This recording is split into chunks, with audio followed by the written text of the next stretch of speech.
Welcome to Fanfiction Audiobooks. Marvel Magic Case Files. Chapter 41 Left Eye and Right Eye. Agent Coulson quickly found the source of the rumor, the dark-skinned taxi driver. At first, the driver still tried to resist the investigation, but soon he stammered his confession. According to his description of Salomon, it is not difficult for Coulson to think of the melted crater on the road in the small town of Salem, and the frequent fires in the town of Colin. That's right, that's it. The criminal organization that collects aliens is back in action. And the alien they sent was a boy with high-temperature ability in Salem town. All clues now point to Salomon. Damn it. It's a pity that Agent Coulson didn't stay in Colin town for too long. He could only report this matter to his superiors because other more important things happened. Or, something more important to the US government. The famous capitalist, Tony Stark, is missing. Compared with the organization that abducts and sells mutant teenagers, capitalists are more important to the United States, and SHIELD can only focus on Tony Stark. And Salomon, who passed by Agent Coulson again, was playing games in the room of Carmitage headquarters. He will rest for a few days, and then he will rush to Europe non-stop to continue to track down the whereabouts of the Dark Book of God.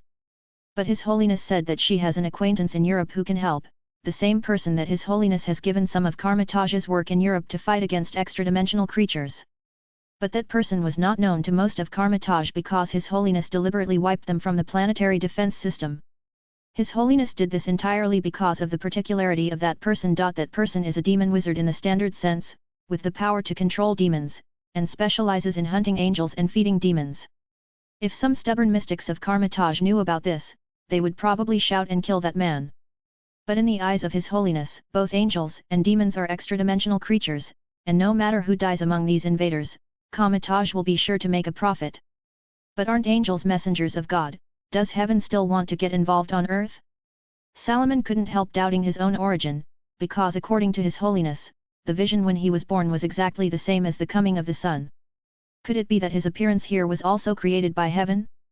Facing Salomon's questions, the Supreme Master took the trouble to answer them one by one. His Holiness said, "Angels are not just messengers of God, Salomon.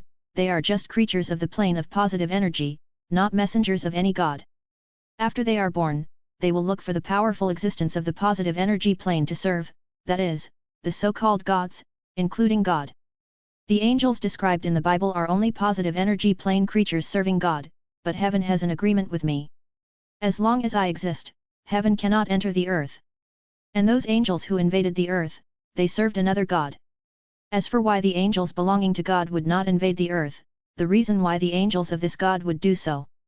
In fact, the reason for this is also very simple, because this God has entered a deep sleep, and there is no existence that can sign a contract with me on behalf of that God. This sleeping God was called Jubileus. A name that cannot be uttered by a human voice, and therefore must be called that. And he was split after the death of a god called Asir, the god of chaos. Esir, the god of chaos, fell apart at the very beginning of human beings. After death, part of his body flew to the plane of positive energy, transforming into Jubilus and many angels. The other part of the body fell into the abyss, transformed into a demon lord, and spawned many demons. Therefore, those angels who serve Jubilus want to take back another part of their power all the time and wake up the sleeping Jubilus. They think that as long as they get another part of their power, Jubilus will wake up and create a new world. Of course, this is their boasting. Fanatics always do. Just listen to it, the eternal God will not agree to such a thing. As for why they invaded the earth instead of directly attacking the abyss to gain power, it was entirely because the two most important parts of the chaos god Esir's power fell into the world. Part of the power that the demon wizard I mentioned to you has is called the left eye, which is the power that gave birth to the part of the demon lord's body that the angels wanted to take back. The right eye is the power that transformed into that part of Jubilus' body. According to Master Guyi, some people with the left eye are called shadow witches, and those with the right eye are called lumen sages. Before His Holiness turned out to be born, these two groups of people called themselves observers of history. They maintained a balance with each other and observed the world. But the balance was broken 500 years ago. People with left eyes colluded with demons to hunt angels, and people with right eyes colluded with angels to hunt demons. They will always fight each other forever. But the last battle between them was too fierce. It lasted nearly 100 years, and finally the war ended with the disappearance of the witch with the left eye. Even so, after the witch who disappeared for 500 years reappeared, she still carried out her mission steadfastly, and so did the sage. Even if the angels or demons who smuggled to earth were not bred by the chaos god Aesir, they were all within their hunting range, which was why the Venerable was able to let them go.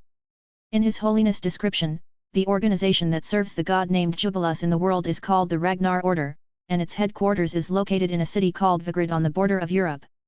And in charge of that city is a group called Yizaea, and the president of Yizaea's group, Badr, is the Lumen Sage who has the power of the right eye. The Supreme Mage only needs to maintain a good balance between them, to prevent the sleeping Jubilus from waking up, not to be summoned to the earth by the Demon Lord, or to revive the Chaos God Aether. The Witch and the Sage will be fight forever and help Karmataj to rid the earth of demons and angels who have smuggled into the earth. Keeping them can greatly reduce Karmataj's workload.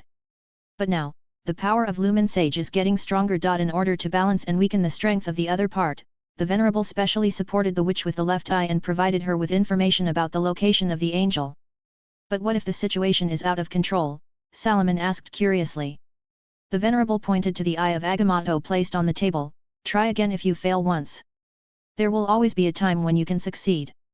As for where the Chaos God Aesir came from, not only His Holiness has no answer, but Emperor Weixin also has no answer.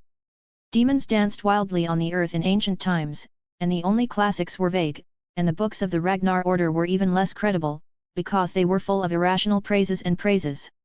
And Salomon's doubts about himself were also expected by the Supreme Mage.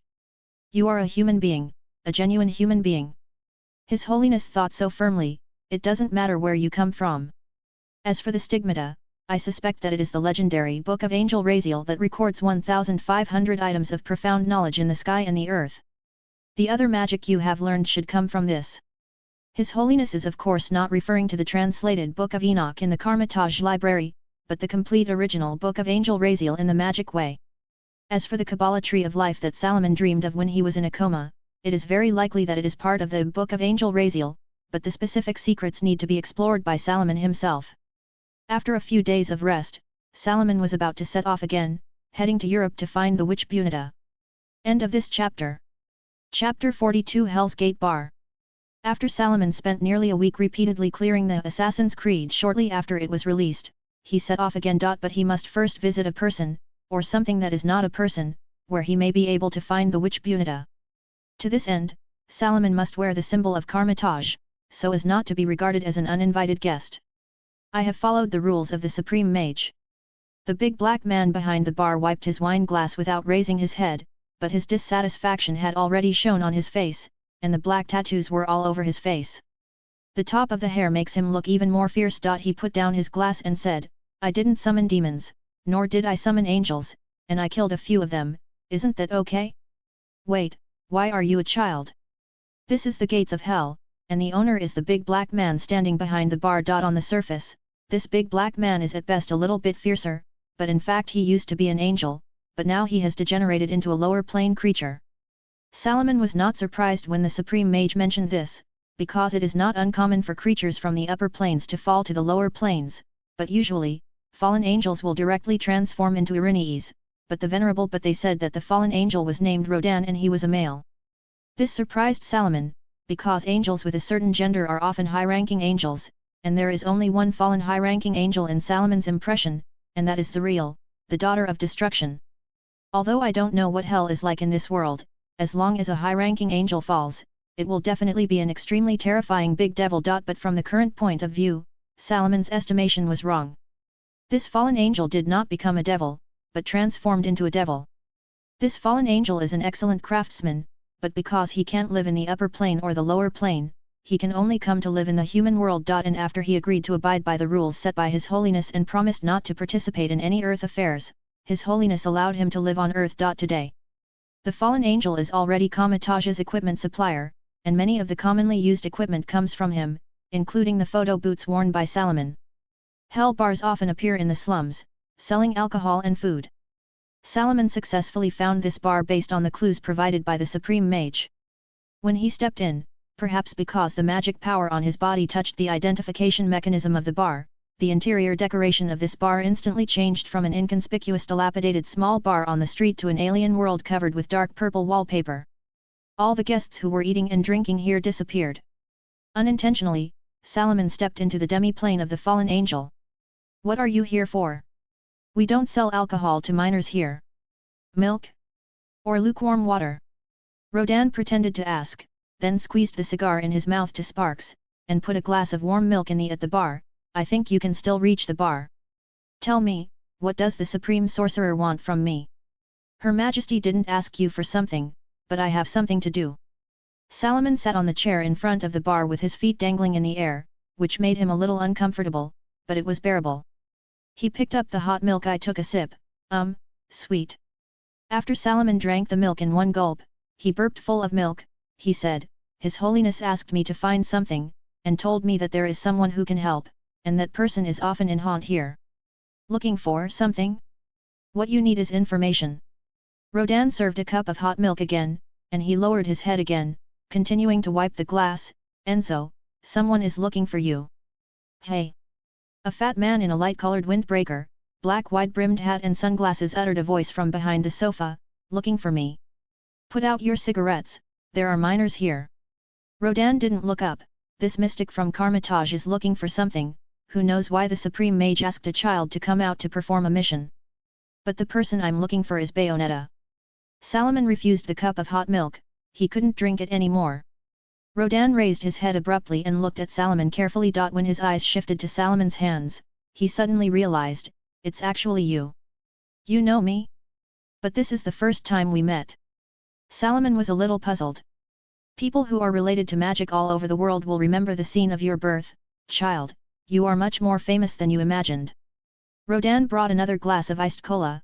As long as the light from heaven is not blind, I can see that you were adopted by the Supreme Mage later, and this is something that everyone on the magic side knows. What's your name? Salomon.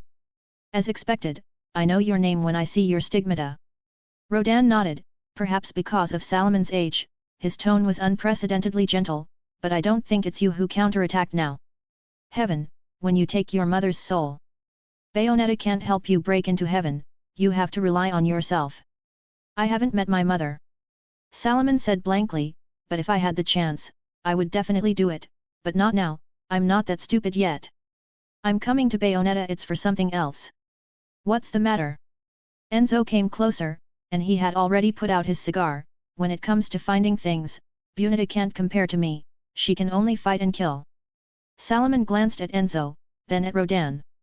Hesitating whether to tell about the Dark Book of God. But he also felt that this kind of thing should not be considered a secret to the longevity species, so he told the information he had obtained. Including that alchemy book written by Paul of Taranto, an Italian Franciscan priest and teacher, who now needs to know where Paul wrote that book. Only when he knew where Paul had been in his life, would he find a way to find the place where Paul came into contact with the knowledge of Dark God Book. The Supreme Master actually asked you to find that book. Ron said, that book has been missing for a long time, and I don't think Enzo can find it. Are you sure this is your mission? It may be that His Holiness doesn't want me to stay in the room all the time, for fear that I will suffocate, so he wants me to come out for a walk. Salomon said, of course, it is more likely that His Holiness wants me to come out to practice, but I always feel a little too early. That's true. Rodan nodded, your experience is not rich enough. For example, if you tell Enzo here the information that Enzo doesn't know, he will get a piece of news for free. Don't underestimate me. I have information that even you don't know. Enzo waved his fist in dissatisfaction, but he didn't dare to lose his temper with Rodan, he just waved his fist to express his protest. As soon as he turned his head, he changed his attitude, and he said to Salomon, I think we can talk about this business, instead of here, the food here is too bad. You can go to my house. My two Ed and Edna will be very happy to see you, son. My wife also cooks a good dish, much better than Rodan's. The door of the bar opened with a bang, and a tall and graceful figure appeared at the door. A pair of extremely slender legs wrapped in black close-fitting fabric stepped in, and the extremely long heels made crisp footsteps on the floor of the bar. Oh, there's another little guest today. The woman had a very seductive voice. Rodan, when did your bar start serving minors? It's against the law to sell alcohol to minors. Bayonetta, he is looking for you. Rodan reminded at the right time. Okay. The woman walked over, she bent slightly. Salomon smelled an extremely charming fragrance that surrounded him from all angles, and a beautiful arc wrapped in black close-fitting fabric appeared in front of his eyes. And that incomparably sensual voice sounded in his ears, and his extraordinary hearing could even allow him to hear the sound of mucus between the woman's tongue and teeth, as well as the itchy warm breath. It was as if the tongue had been stirring back and forth in his ear. Boya, are you looking for me? End of this chapter. Chapter 43 Bayonetta. Salomon was about to pass out, really. The excitement brought by this woman was too strong for him. Salomon suspected that he felt that he could become a magician because he was still a virgin at 30 years old in his previous life. Fortunately, he often accepts Athena's training, and when he is stared at by those beautiful light-colored eyes, he can still barely maintain his will. Yes, I am looking for you. He leaned back as hard as he could, and took out a letter from his satchel in a panic. This is a letter from the Supreme Mage. I came to you to find a magic book. His Holiness said you can help. Let me see. The witch took the letter and read it. After a while, she threw the parchment back. She said. It seems that the Supreme Mage knows my past. If it wasn't for my help now, I'm afraid he wouldn't tell me. Boya, tell me, and I will help you find the Dark God book. What do you mean? Salomon couldn't help but wonder. At this time, Rodan explained in a timely manner that since Bayonetta woke up from the coffin at the bottom of the lake 20 years ago, she can't remember anything except remembering that she is a witch. Hunting angels and feeding demons is purely out of instinct. If there is anyone who knows Bunetta's past best, then only Karmatage. The mage hermitage that has stood on the earth for thousands of years must have information about witches. This is a fair deal, Boya. The witch stood in front of Salomon. She said, and Italy is not far from Vigrid. There are many bad guys with wings haunting there. Little brother needs the protection of big sister very much. Hey! Bayonetta leaned over suddenly, and she sucked her upturned nose. Salomon had to take half a step back until his back was pressed against the bar. Bayonetta's eyes became sharper, and she stretched out her hand behind her. A faint smell of rosemary. Don't you? Fighting is not allowed here, Bayonetta. Rodan's tone was still so calm, but it was enough to make Bayonetta give up her plan to attack. The owner of the bar kindly explained Salomon's identity, including the vision when he was born, which changed Bayonetta's attitude again. Oh! She squinted her eyes and looked at Salomon carefully, including the stigmata on his hand. I thought some superior angel had descended and wanted to go to New York. Could it be that the sun is going to rebel against the heavens? The Venerable said that I am a human being, so I will always be a human being. Salomon regained his composure. He said, as for what the upper plane wants to do, it has nothing to do with me. Our purpose is the same, Bayonetta. Any extra-dimensional creatures are not allowed to enter the Earth. It's just that the planetary defense system has frequently detected the arrival of creatures from the upper plane recently, so His Holiness asked me to help you with some small favors within my ability. It looks like you will still fight. Salomon couldn't help but straighten his body from Bunetta's tone, and he said angrily, don't underestimate me, witch. I have been trained. Okay, let's go now. The witch nodded, took Salomon's hand and walked out. But I haven't eaten yet. Let's eat at Enzo's house. Slow down, slow down. It's too fast. Salomon kept chanting. He is now sitting on the back seat of Bunetta's motorcycle, and the speed is so fast that he has to hug the witch's slender waist tightly. But Salomon's begging for mercy did not slow down Bayonetta's speed, but even accelerated it. After Bunetta took him to Enzo's house for a delicious dinner, she asked Salomon to open a portal to Florence, Italy, because there was an angel descending there, and that place happened to be one of Salomon's goals, so the Franciscan priest Paul spent some time there. So Bayonetta put Salomon on the back of the motorcycle and drove there with him. If it was an ordinary fast car, Salomon would not be so panicked, but Bayonetta's motorcycle can run fast on any plane as if it has cast a spider. Right now, for example, Bayonetta was leading him galloping over the rock face of the mountain stream. By the time he arrived at the destination, Salomon's legs were weak and he could hardly stand still. Oh? Is this not enough? Boya! Bunetta laughed at Salomon with her mouth raised. Humph! Salomon snorted a few times in dissatisfaction. He said, just let me get used to it. Karmatage doesn't have this kind of activity. I won't do it next time. Then Boya, can you still move? The witch's tone began to rise frivolously, making Salomon blush again. Of course, the mystic said stubbornly, just let me take a few more steps. Okay, let's take a look at how Big Sister fights monsters. A complicated purple magic formula appeared in front of Bunetta, and after she walked in, it disappeared. Salomon took a deep breath, put on the hanging ring, and recited the spell he had just learned. A portal appeared in front of him, but the scene inside the portal was the same as here, but he still walked in. This is the purgatory realm, at least that's what Bunita called this place. As a witch, Bunita can freely enter and exit this plane. This plane is a thin film between the main material plane and the outer plane. When creatures from outer dimensions come to the earth, they will appear here for the first time, and then pass through the purgatory world to reach the main material plane. This plane and the main material plane do not affect each other. Here, only the transparent shadows of humans on the main material plane can be seen and cannot be contacted with humans, but other inanimate substances can affect each other, such as buildings, etc.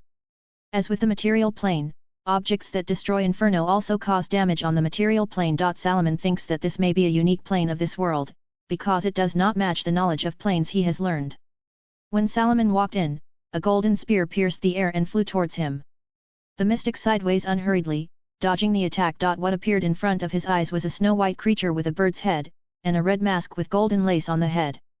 This is an angel, or in other words, the angel affinity who serves Jubileus. If it weren't for the halo on the top of the head and the pure white wings behind it, no one would think that this creature is an angel. Besides having a bird's head, this angel's hands and feet are also like bird's claws, and the golden spear is being firmly grasped by those 4 claws. Before the mystic could recite the incantation, he punched fiercely, and the ring of Ragator hit the angel's mask heavily, and the angel staggered a few steps. Salomon took a step forward, stepped on the golden spear with his right leg, and kicked forward with his left leg, kicking the angel affinity back again and again, and the golden spear fell to the ground. Salomon bent down and picked up the spear. This gun is not too heavy, it looks like a cross gun, and an X-shaped blade is added behind the gun head, in addition to some small metal thorns of different lengths. Although the design of this weapon is not very good, it is still barely usable. The angel who had lost his weapon could not last long in front of Salomon. When he easily pierced the angel affinity's bird head with the spear, the angel turned into a golden spot of light and dispersed. Salomon turned his head and saw that more angels were besieging Bunita, but Bunita's light figure did not let their attacks fall on her, but took the opportunity to kill several angels of different shapes. Angel. Well. It seems that the angel who attacked Salomon was a bully. The mystic threw out the spear in dissatisfaction. After being trained by Athena, he was quite proficient in this skill. The spear packed with huge kinetic energy accurately pierced through an angel with a marble face and small golden wings, viciously nailed it to the ground. Boya, come and help big sister. Bayonetta even greeted Salomon in a leisurely manner. Salomon snorted, and the woman teased him again. But this is also a rare opportunity, and Salomon can't let it go, because he can test his black magic well. End of this chapter. Chapter 44. Heading to Florence. Bunita's movements are extremely agile, and those sharp blades often pass her by but cannot hurt her at all, and every time she dodges an attack, Bunita's speed will become faster. And she has a pistol on each of her hands and feet, and she can even shoot at a speed that Salomon can't see clearly.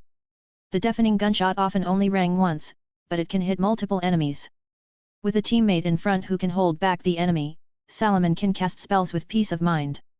This is the first time he has tasted the joy of being a mage. He pointed at an enemy while uttering a spell, and a trick of the utmost simplicity was performed. Strike the enemy first, as the best magic to test the enemy he doesn't know. This magic can let Salomon briefly understand the enemy's defense weakness. If Salomon didn't know which magic effects these angels were immune to, and what magic they were resistant to, he wouldn't be able to cast spells at all. Immediately afterwards, an illusory big clock appeared above the head of an angel playing on a tuba.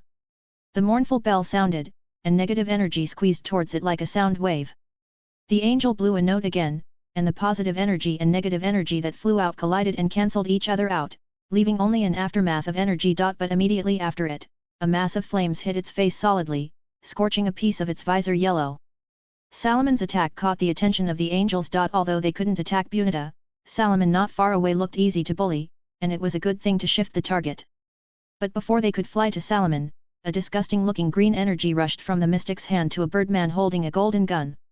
The affinity angel affinity's movements became extremely slow. Bayonetta raised her slender legs, and put the high heels on its head, and then a few bullets pierced through the affinity angel affinity's head. Thank you, Boya, more magic like this. Bunita blinked at Salomon, and she felt that the angel who had been enchanted by Salomon, whether it was the skin or the flesh and blood, the armor has become much weaker. Salomon cast a pathogenic ray to test whether these angels can resist the symptoms of poisoning. After all, even the magic of strike the enemy cannot give him a comprehensive understanding of the enemy. Therefore, he roughly determined the angel's weakness through the magic of death knell, flaming arrow, and sickening ray. Salomon's figure seemed to be in the hazy water vapor, swaying under the sparse and dim light, and a positive energy ray from the horn flew past him like a cannonball, but Salomon did not stop casting spells. Beyonta stretched out a large hand made of soil, which was as tall as a person. Before Bunita could react, this hand tightly grasped an angel beside her. Black cracks continued to extend on the angel's body, and the blood was squeezed out from the angel's body, and then melted floating into the air as golden light spots. Bayonetta easily put the pistol on the angel's head.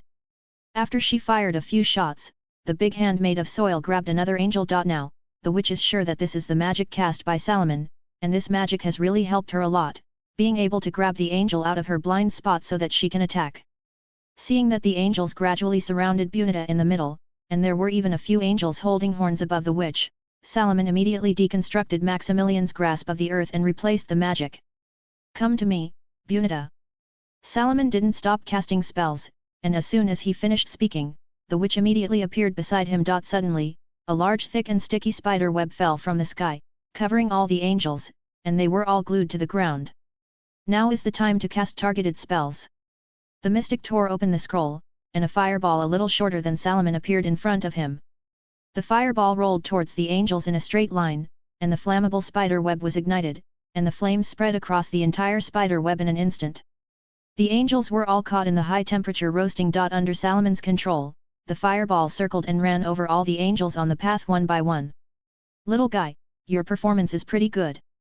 Bunita narrowed one eye, and shot the angels who were still dying with a pistol, but this time it's a small scene. "I'm here to find things, Bunita, not to fight." But after these angels enter the earth, Kamataj is also responsible for clearing them. Salomon sighed helplessly. The magic power of necromancy spells it can only be paid by himself. He is currently not qualified to absorb magic power from the dark dimension. It is better to use necromantic spells sparingly, lest he will not grow taller after paying his vitality. Looking up at Bayonetta all the time made him uncomfortable. When those angels disappeared into golden light spots in the flames, Bunita summoned her motorcycle again. "Get in the car, Boya," Bayonetta said, "or do you want me to hug you?" "I don't mind." Tisk. Salomon smacked his mouth, but obediently sat on the back seat by himself. He didn't want to be hugged by this woman when his hormones were surging, otherwise any physical reaction would be extremely embarrassing. Salomon didn't want to have a scene of social death, especially in front of this woman. "Hold tight, or are you shy?" Bayonetta's voice came again. "Shut up." Witch. Although Salomon blushed, he still hugged Bunita's slender waist obediently. "Drive. Drive. If you talk about it again, I will get angry." The battle site chosen by Bayonetta was near a castle called Vincelia Tower, which is in the south of the Fiesolo area and also in the south of the Ciceri Hill in the suburbs of Florence. It is said that Leonardo da Vinci once lived in the Ciceri Hill. Flight tests were conducted on the top of the mountain. From here, there is a road to the south, and along this road to the west, you can reach Florence. However, because it was too late, Salomon's target, the Holy Cross Church not far from Leonardo da Vinci's former residence, was closed at this time. So Bayonetta drove west, planning to spend the night at a resort called the Country Puppet. And near this hotel, there is also a restaurant called Ristorante Il Salviatino. It is said that the Italian food there has received numerous praises, and she really wants to try it. Salomon stood at the door of the guest room. He said, "I understand the truth, and I also want to try the Italian food there." His tone gradually increased, and at the same time he became extremely serious, "But the question is, why did you only want one room? Beyonta, are you conscious?" "I'm doing this for safety." Boya Bayonetta put her hands on her hips. Her perfect figure attracted many eyes. She took out a lollipop from the gap in her chest and stuffed it into her mouth. Salomon even heard the sound of someone falling to the ground. The witch said casually, "Angels will appear suddenly. I'll set the magic alarm." "Angels will attack at night." "I'll set the magic alarm." "Angels are like men, they will appear unexpectedly." "I can. Open the door quickly, or I will release the magic power." "Big Sister's clothes are made of magic power, don't you want everyone to see Big Sister naked? Go in. Let's go shopping for clothes later." End of this chapter. Chapter 45 The Whereabouts of the Soul. Salomon booked a seat through room service, booked a taxi, and even brought Bayonetta an outfit while she showered. This is a pure white evening dress with a very slim skirt. Salomon asked Bayonetta for the exact size. But fortunately, the Supreme Master gave Salomon enough funds for his activities. It seemed that His Holiness had already anticipated the current situation, so he increased Salomon's budget. Besides these fees, Salomon also had an extra bank card in his pocket, which His Holiness had secretly stuffed in, and there was so much money in it that he didn't even bother to count it. Salomon thought his reservations at the restaurant looked superfluous, since Bayonetta looked as if she could live without eating at all. The fact is true, Bayonetta has been sunk at the bottom of the lake for 500 years, if it weren't for the huge magic power to keep her alive, Bayonetta would have starved to death long ago. The mystic wondered whether Bayonetta's stomach could still function normally, and whether everything she ate was thrown into the lower plane through the portal. It has been a few hours since I had dinner at Enzo's house, and the battle is still very exhausting. Salomon is already hungry and looking forward to tasting local specialties. The witch's preparations took another hour, and the mystic was not at all impatient about it, because he was already psychologically prepared for the complaints about this aspect on the internet. The witch seemed to enjoy being taken care of very much. When she walked out of the room, she found that everything had been prepared. She was very satisfied with Salomon's arrangement, especially the style of the dress. She observed it repeatedly for a long time, and finally put it on under Salomon's unbearable urging, covering her eyes. This woman doesn't wear clothes after taking a shower. The little guy will take care of others. Her ending sound rose tactfully, and she pulled Salomon out of the hotel, and took a taxi that had been waiting for a long time. Come on, there is still a gourmet journey waiting for us. Italian cuisine mostly uses seafood as the main ingredient. Seafood pasta is a must-try dish. If you don't like noodles, you can also choose seafood risotto. After the starter, the waiter brought out a deep square plate filled with oysters, squid, shrimp, and mushrooms, served with 2 slices of toast. Olive oil, black olives, and tomatoes appear in almost all dishes. The cold dishes are mostly Italian special salami and air-dried ham, and there are even different types of wine that match various meals. Although no one here would care about the fact that minors cannot drink alcohol, Salomon still rejected Bayonetta's proposal to let him drink, and he ordered a glass of iced Coke and drank it. The main dish is T-bone steak, which is full of thick steak and fried to only medium rare, bold but delicate. These steaks are measured in kilos, but nothing to Salomon and Bayonetta.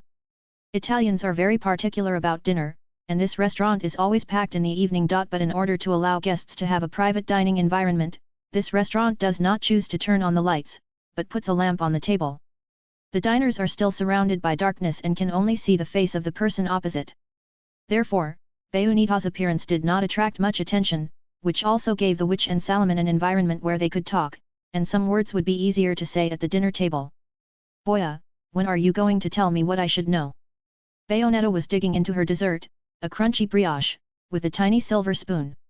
After eating so much, Salomon didn't see the slightest sign that the witch was full, and she seemed to be able to continue eating. She said, "Don't keep this matter from me like your teacher did. You shouldn't lie at a young age." "No, if you want, I can tell you the story first," the mystic said, and he ordered another Coke. Drinking alcohol is not good for brain development. His mage must protect his brain well. He said, "After all, it will take a very long time to find the dark divine book, and I am not in a hurry. I'm curious about your answer." Bayonetta looked at Salomon. "There must be an answer I need. Have you completely forgotten your past?" Salomon raised his head and asked, "Don't remember anything?" "Nothing left.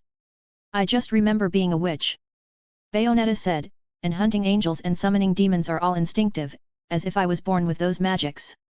Salomon ate the last piece of beef, wiped his mouth, and told Bayonetta everything he had learned. It's just that for the sake of secrecy, he deliberately used a little trick to make his voice ring directly in the witch's ear. Others could only see him open his mouth, but they couldn't hear what he was saying. "You mean, the power I possess, called the left eye, is the power to summon demons?" The witch was silent for a while after hearing Salomon's narration, and the reason why the angels wanted to hunt me down was to take back the demons. "Left eye, awaken their god." "Yes, and the right eye, that is, the part of the power that summons angels, is in Vigrid, and it is not without reason that there are a large number of angels haunting there. But no one knows what Lumen Sage wants to do in Vigrid. On the surface, Vigrid's technological level is very high, but there is nothing special about it. I don't know the specific information, because I am not a professional intelligence businessman. Salomon said, but the number of angels is too much now, so the Venerable will let me help you hunt angels. It seems that the Venerable is also using me as a tool, the witch said with a smile. I am a weak woman who was hunted down by angels. Those angels killed by you will cry when they hear this, Bunita. Salomon rolled his eyes. Anyone who believes in witches is a fool. Perhaps after Salomon undoes the stigmata, the power he can display can compete with Bayonetta, but the speed is far behind. The mystic had seen Bayonetta pull the trigger many times in a single instant, and if he faced such an enemy without defense, the only outcome would be death.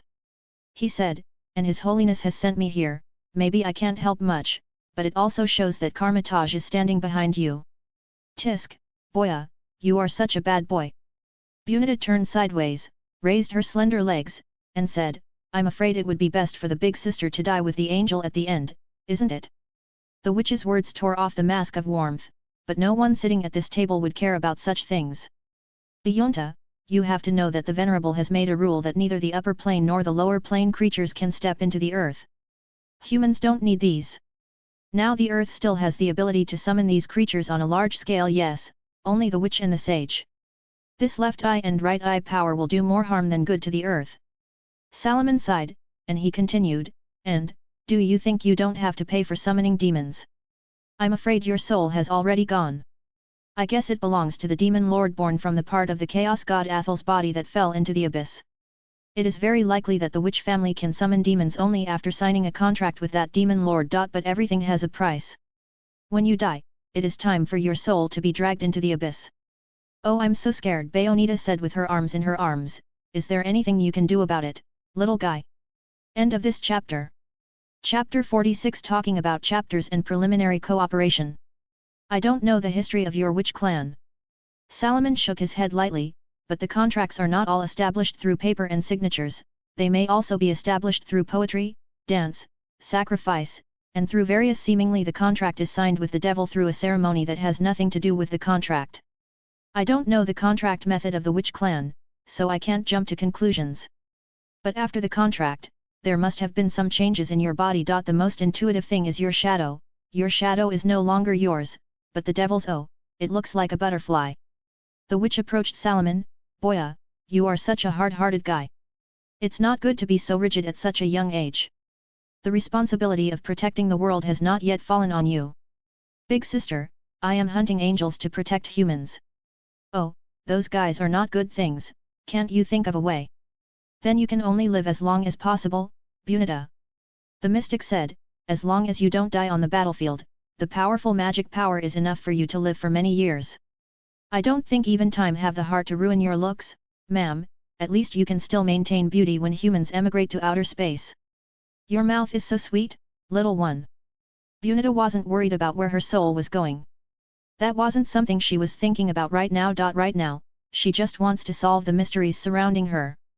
Although Salomon has told her part of her life experience, including the fact that she is the last of the witches, and Vigrid still exists in the left eye corresponding to the right eye, the last lumen sage. But there is much more that lies in the mist, fragments of her midnight dreams that remain unexplained.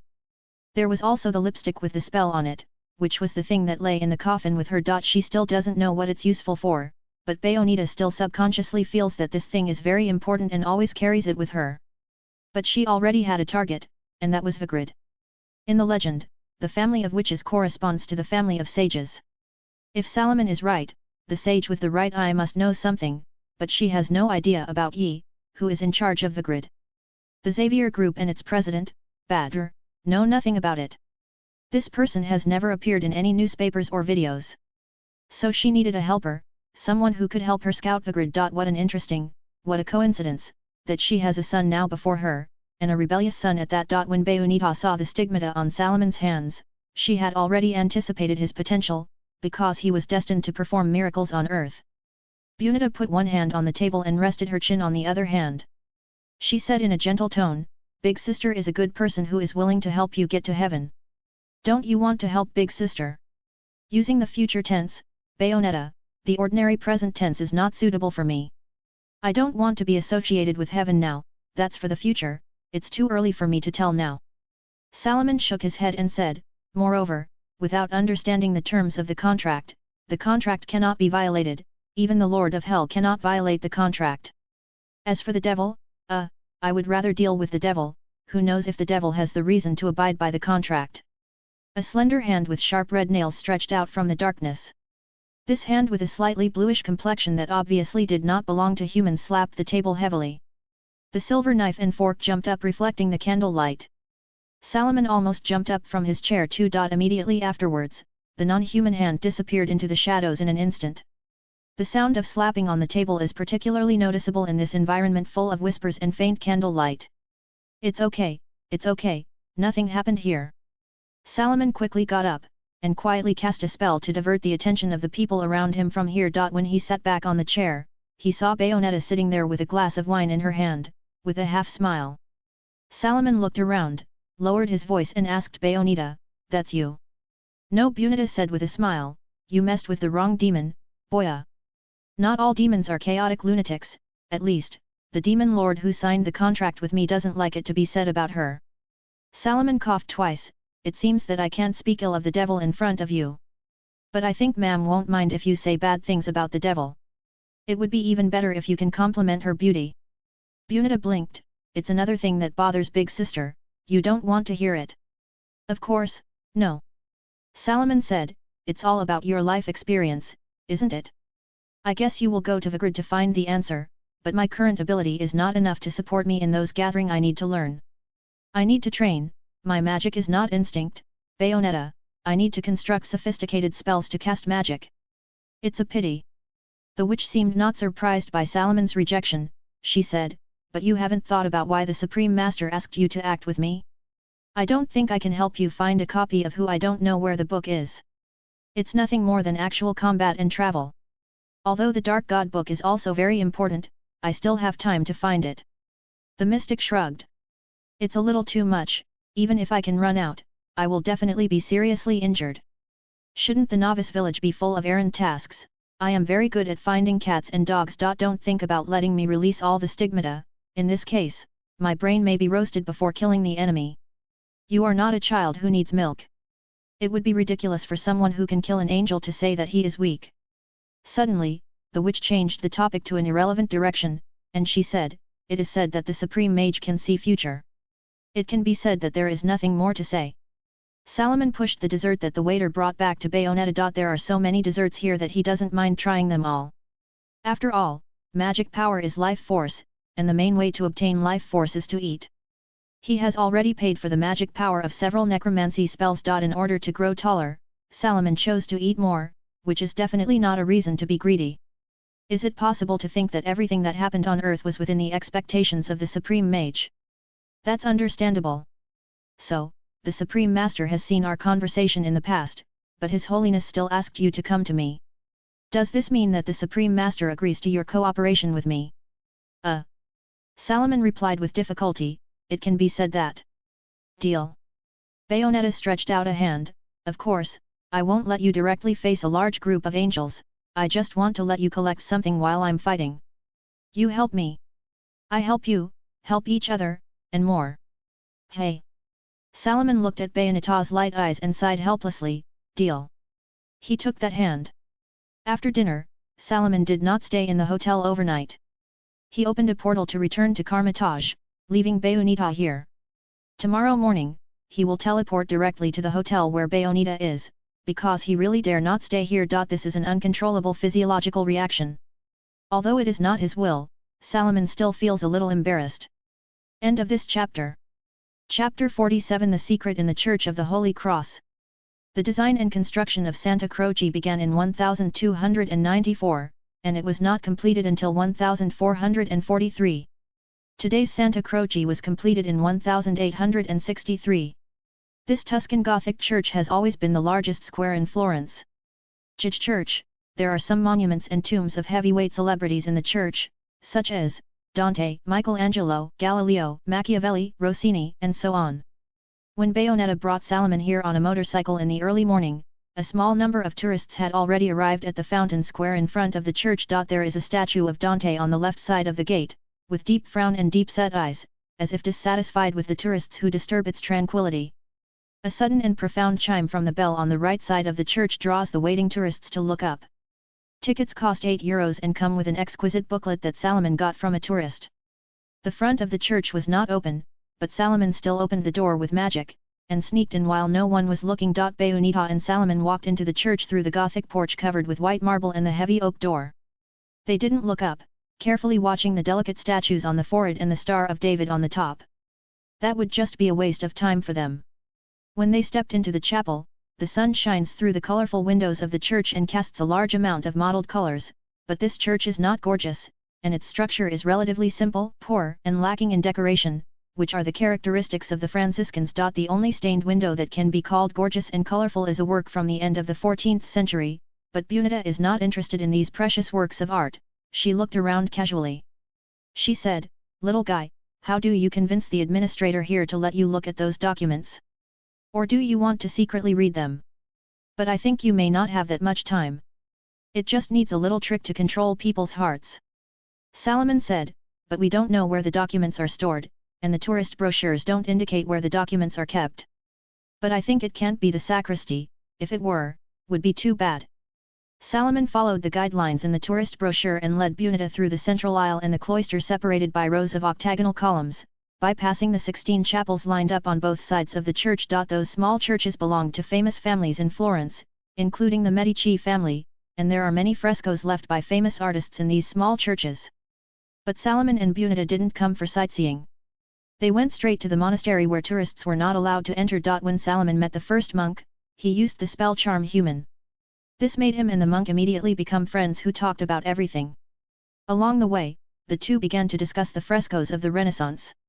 In order to let his friends experience the historical precipitation of this church, the monk deliberately led them to avoid other monks and went to the small library in the monastery. The most literature here is the manuscripts of various artists in the Renaissance period.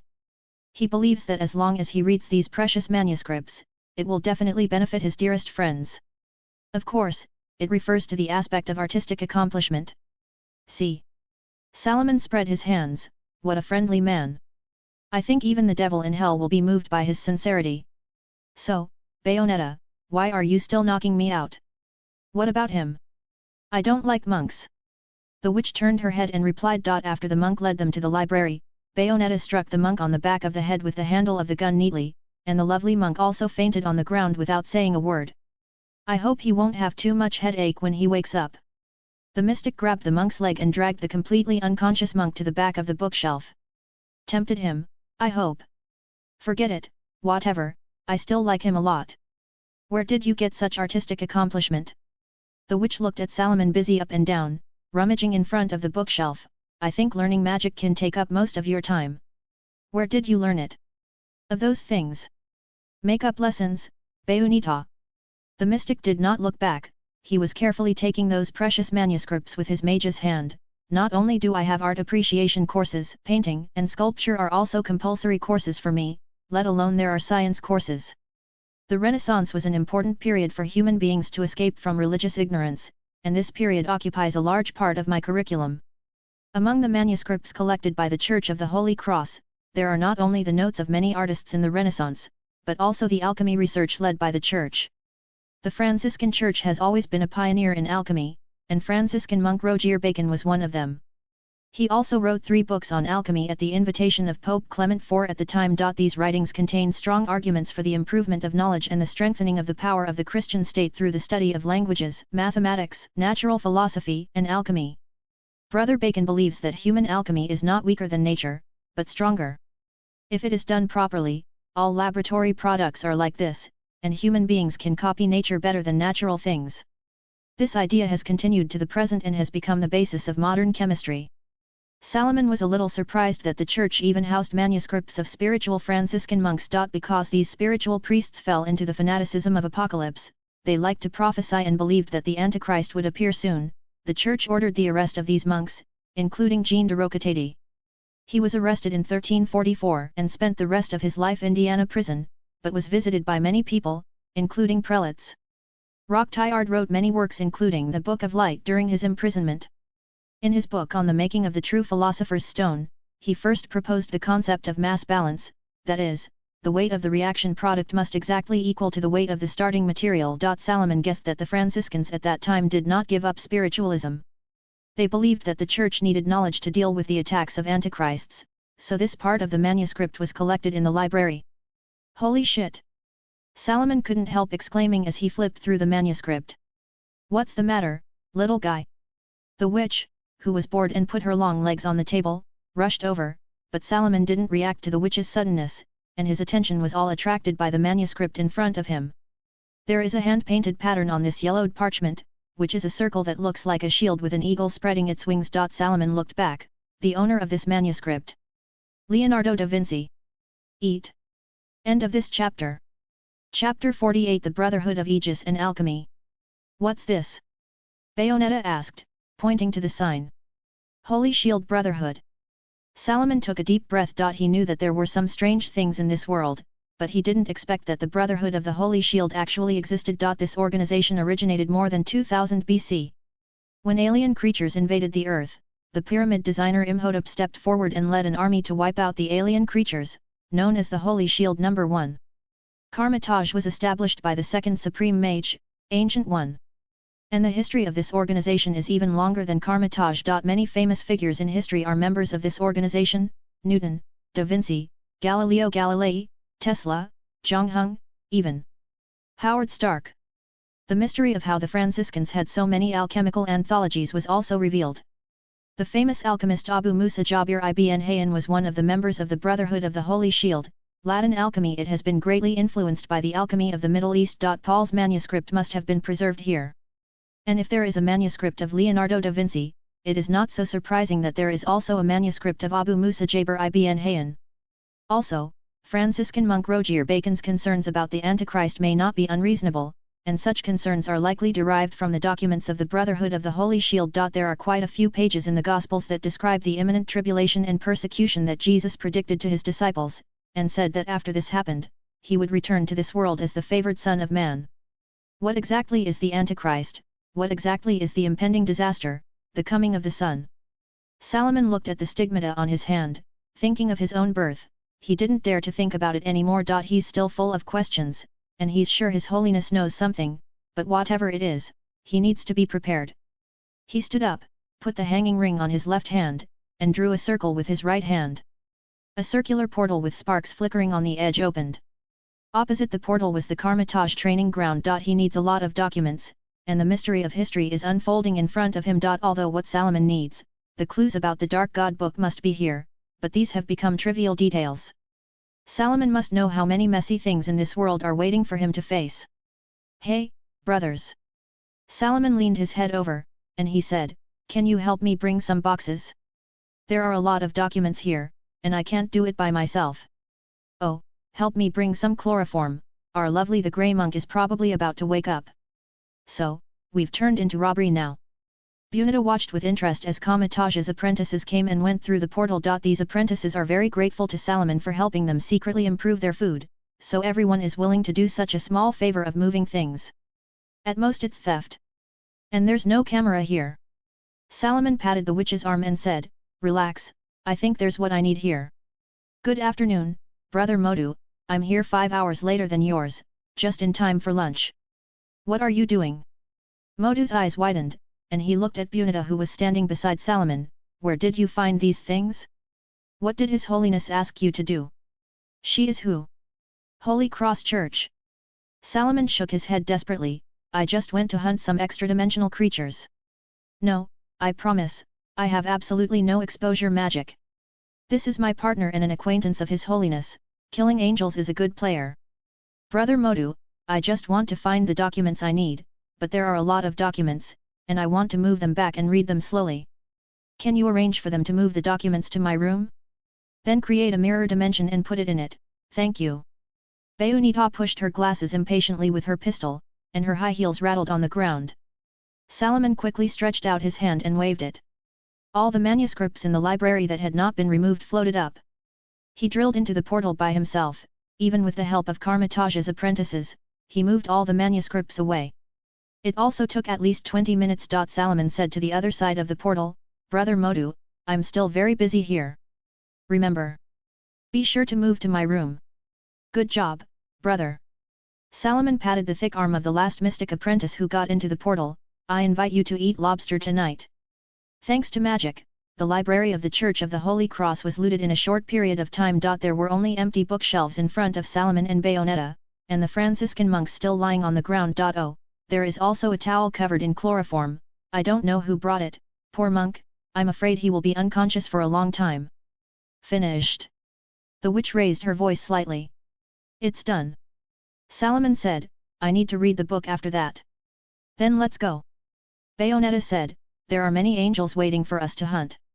Salomon's pursuit of the Dark Book of God has temporarily come to an end, but Bayonetta still has many things to solve. It's not just Vigrid's problem, she also needs to feed the demons regularly, which is the content of her contract and is an inviolable part. Only by feeding the demons can she successfully summon powerful demons to assist in the battle.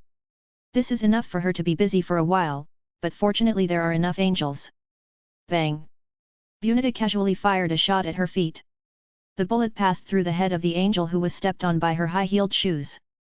After the bright red blood splashed out, it quickly turned into golden light spots along with the body. Into the air. She turned her head and saw Salomon crushing an angel on his knees. Golden light rose from the shroud on his body, making him look holy like a son of God. After a not too difficult battle, Bayonetta made a suggestion to Salomon. A suggestion that can greatly improve Salomon's fighting ability, and a fighting style that is extremely suitable for Salomon. According to the legend, King Solomon was able to summon 72 pillars of demon gods for help. Bayonetta said, sign a contract with the demon lord Belial and use the 72 pillars of demon gods. This is your way of fighting. Just like me, use magic to bind demons and restrain their behavior. I can do it, and you can too. Use your powerful magic power, don't worry, you still have to add. The way Bayonetta restrains demons is by using her hair, which is where magic power is stored. She can do this because the magic power of the witch family has the characteristic of restraining demons. Salomon also has this magical characteristic. His Holiness once said that the stigmata on his hand is a kind of idol magic and has the same power as King Solomon. But Salomon still has some doubts about summoning demons.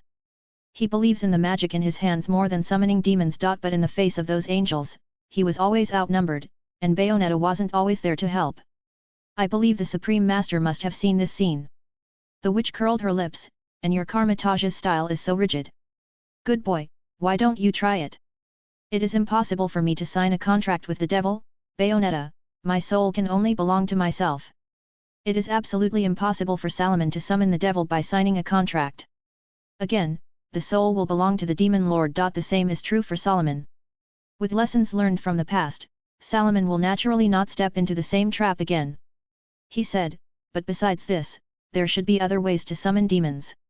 I will try, but then I need your help. No problem, boya, Bayonetta said with satisfaction, blinking her eyes. End of this chapter. Chapter 49 Demon Summoning Experiment. There are many ways to summon demons in the Toril universe, not necessarily limited to signing contracts with demon lords. Although the latter method of summoning is very convenient, the end of the contract signer is generally not very good. Therefore, Salomon chose to use ritual magic to summon demons, and because of the sacrifices, the demons that could be summoned were not very powerful. This is also the purpose of Salomon. This time the summoning was just an experiment, to test whether his own magic power really had the property of restraining demons.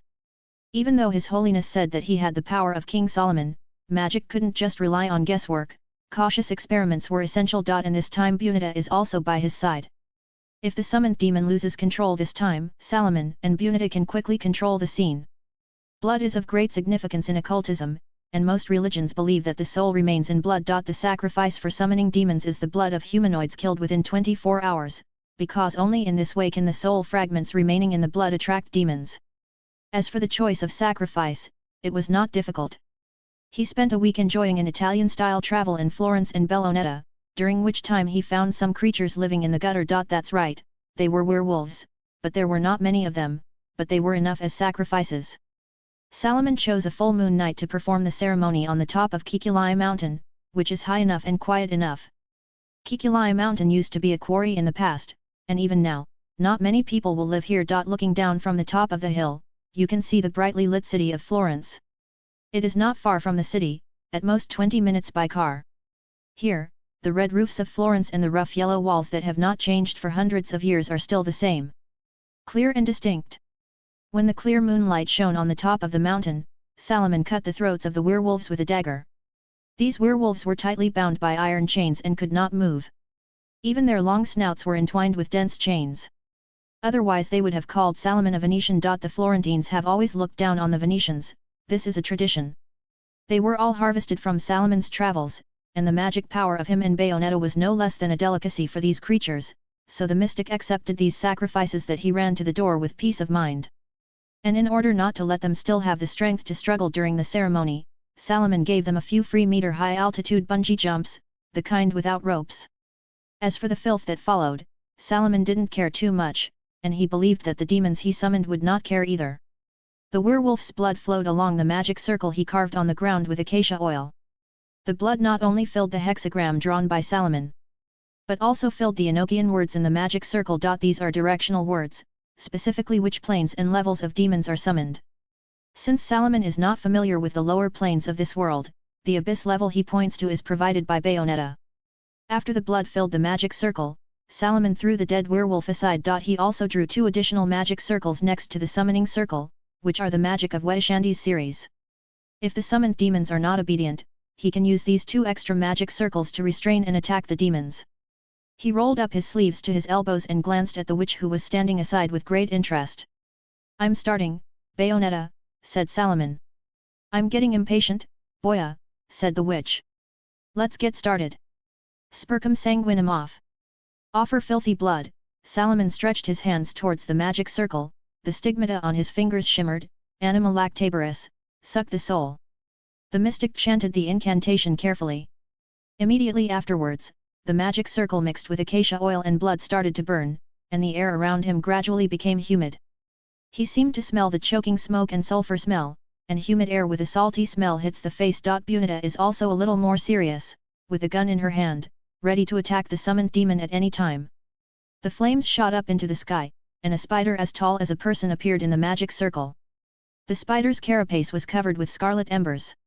When it rubbed its forelegs, sparks with a sulfur smell flew away. Out. This spider stayed quietly in the magic circle.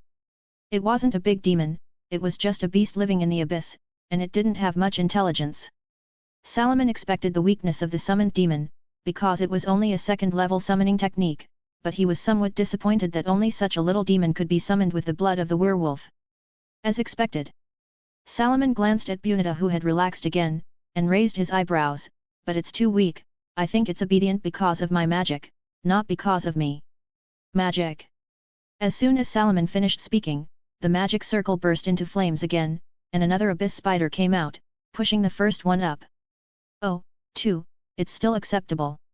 Then there was another one, and the magic circle became a little crowded. 3 spiders, is someone in the abyss doing the cleaning? Boom. 4.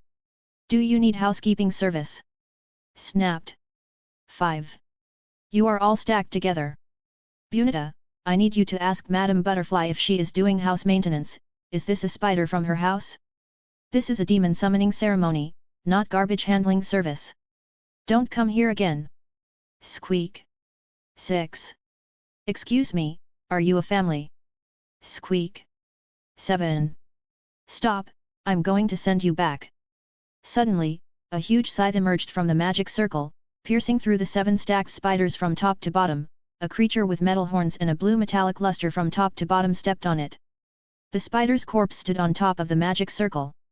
"Well, now that we have found the domestic service staff, it seems that we are going to summon it, and those spiders should be the result of its work. I don't think it is in a good mood, after all, it is at work." Salomon spreading his hands, he asked Bayonetta, "What kind of demon is this?" "Hideous." Bayonetta remained relaxed, "A common demon." The demon looked around, then rushed towards Salomon. But 2 long whips made of sparks suddenly appeared, strangled its hands, and firmly fixed it in the magic circle. "Okay, then I need to test whether my magic power is useful or not." Salomon stretched out his hands and released his magic power towards the magic circle. The burning acacia oil slowly extinguished, and the magic circle was turned into a magic circle filled with golden magic. Immediately afterwards, 3 bright copper shackles appeared on the hands and neck of the ugly, hideous demon.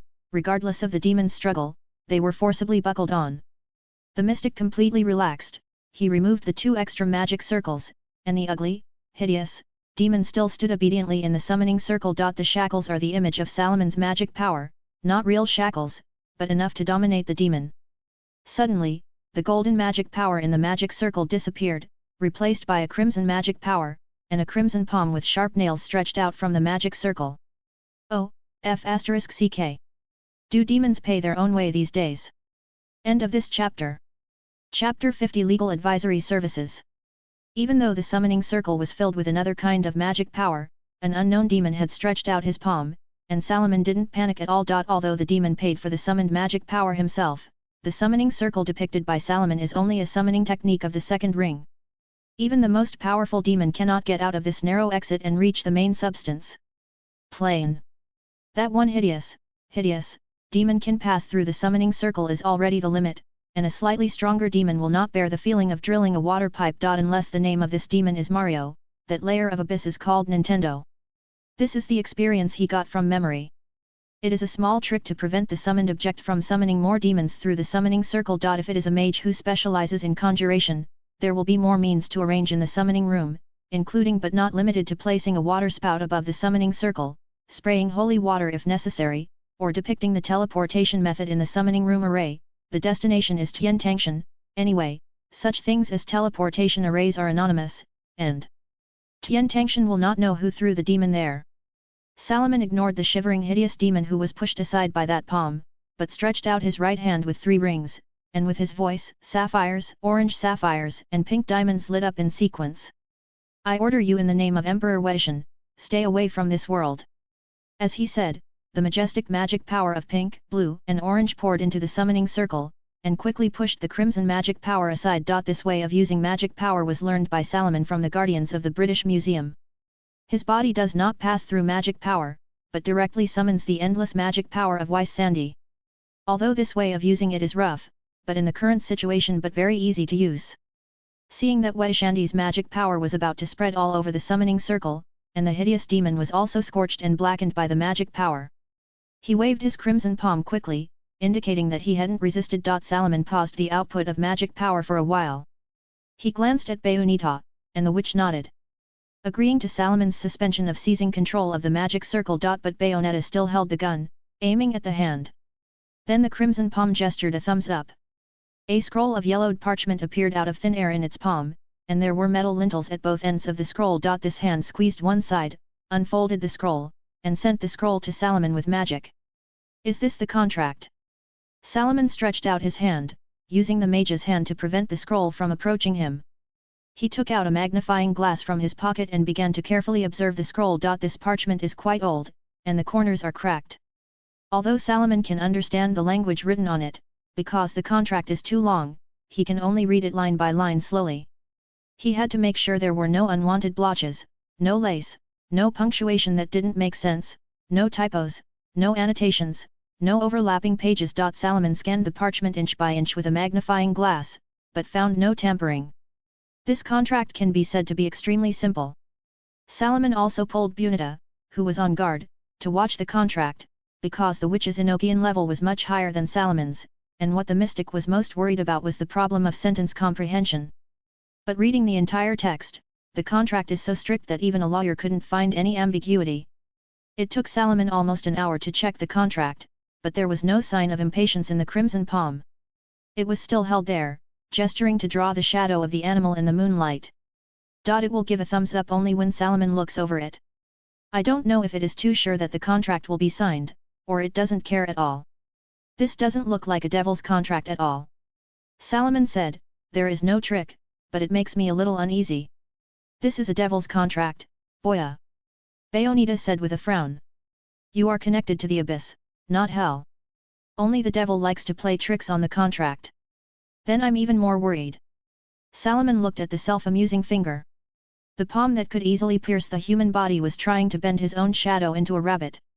I'm more worried about the devil than the devil. Not every demon is willing to abide by the contract, and some demons are more cunning than the devil. For example, Grazter, the lord of the Triple Kingdom, is a well-known demon lord. This demon is very willing to abide by the contract, and he will also tamper with the contract like a devil. You need to be very cautious when dealing with guys from the lower planes. When you feel that your wisdom is better than theirs, it is time to fall into a trap. More importantly, Salomon pointed to the contract and whispered to Bayonetta, there is no place for a signature in this contract.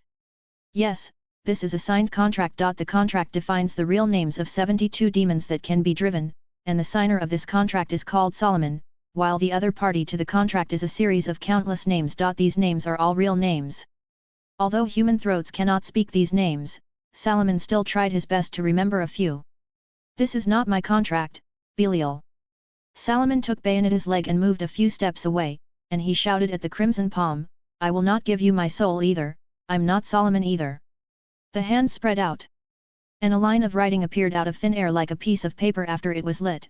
We hold relevant views and reserve the right to pursue legal proceedings. I don't admit it, Beryl, I haven't even touched the contract. Salomon was also a little curious, isn't Beryl one of the fallen angels, one of the 7 kings of hell? How did you run into the abyss? Could it be that the person who wants to sign a contract with him is not Belial? The palm of the hand became visibly depressed, and then another line of words appeared, this is a fair deal, and this is to reaffirm the contract. Unless the contract is changed, I won't sign it. The mystic took another step back, never. I think it's a fair deal to use sacrifices to summon willing demons. The owner of that hand seemed to have pondered for a while, and it snapped its fingers, and the few lines on the contract ignited and disappeared, and that clause was the one that sold the soul. Salomon stepped forward again, observed carefully with a magnifying glass, and used a little trick to summon a quill to start adding conditions to the contract. Clauses such as if you add additional terms, you must obtain the consent of the contract signer, and the contract signer must be conscious. If you agree to modify the terms due to magic, drugs, abilities, coercion, etc., the contract will be void. And Salomon kept his eyes open, and he also wrote some words that are difficult to define at the legal level. For example, the word etc. is an extremely vague word, indicating that the enumeration is not exhaustive. But the owner of that hand had already noticed this little trick. It pointed at the word with its sharp nails, but Salomon just spread his hand and didn't explain much. Anyway, he couldn't be sure whether the devil would abide by the contract, so it's better to be more careful. Although he didn't know why Belial had to sign a contract with him, Salomon who hadn't signed a contract could still summon demons, but the steps were a little more troublesome. Therefore, no matter what Belial wants from him, he must sign a contract with Salomon now. Salomon is the strong side. The crimson palm raised its middle finger, and slapped the hideous demon shrunk aside to death, then grabbed the contract and slipped back into the summoning circle. This made Salomon very puzzled, because he just added some terms and did not sign at all. He thought about it carefully, and he didn't put blood, hair, etc. on the contract or magic circle. What's the matter? Legal consulting services? Why doesn't he pay for a lawyer? The mystic asked, spreading his hands. But Bayonetta didn't know what happened. As for the knowledge of the lower plane, she only knew the level where Madame Butterfly was. She has long forgotten the knowledge of the witch family.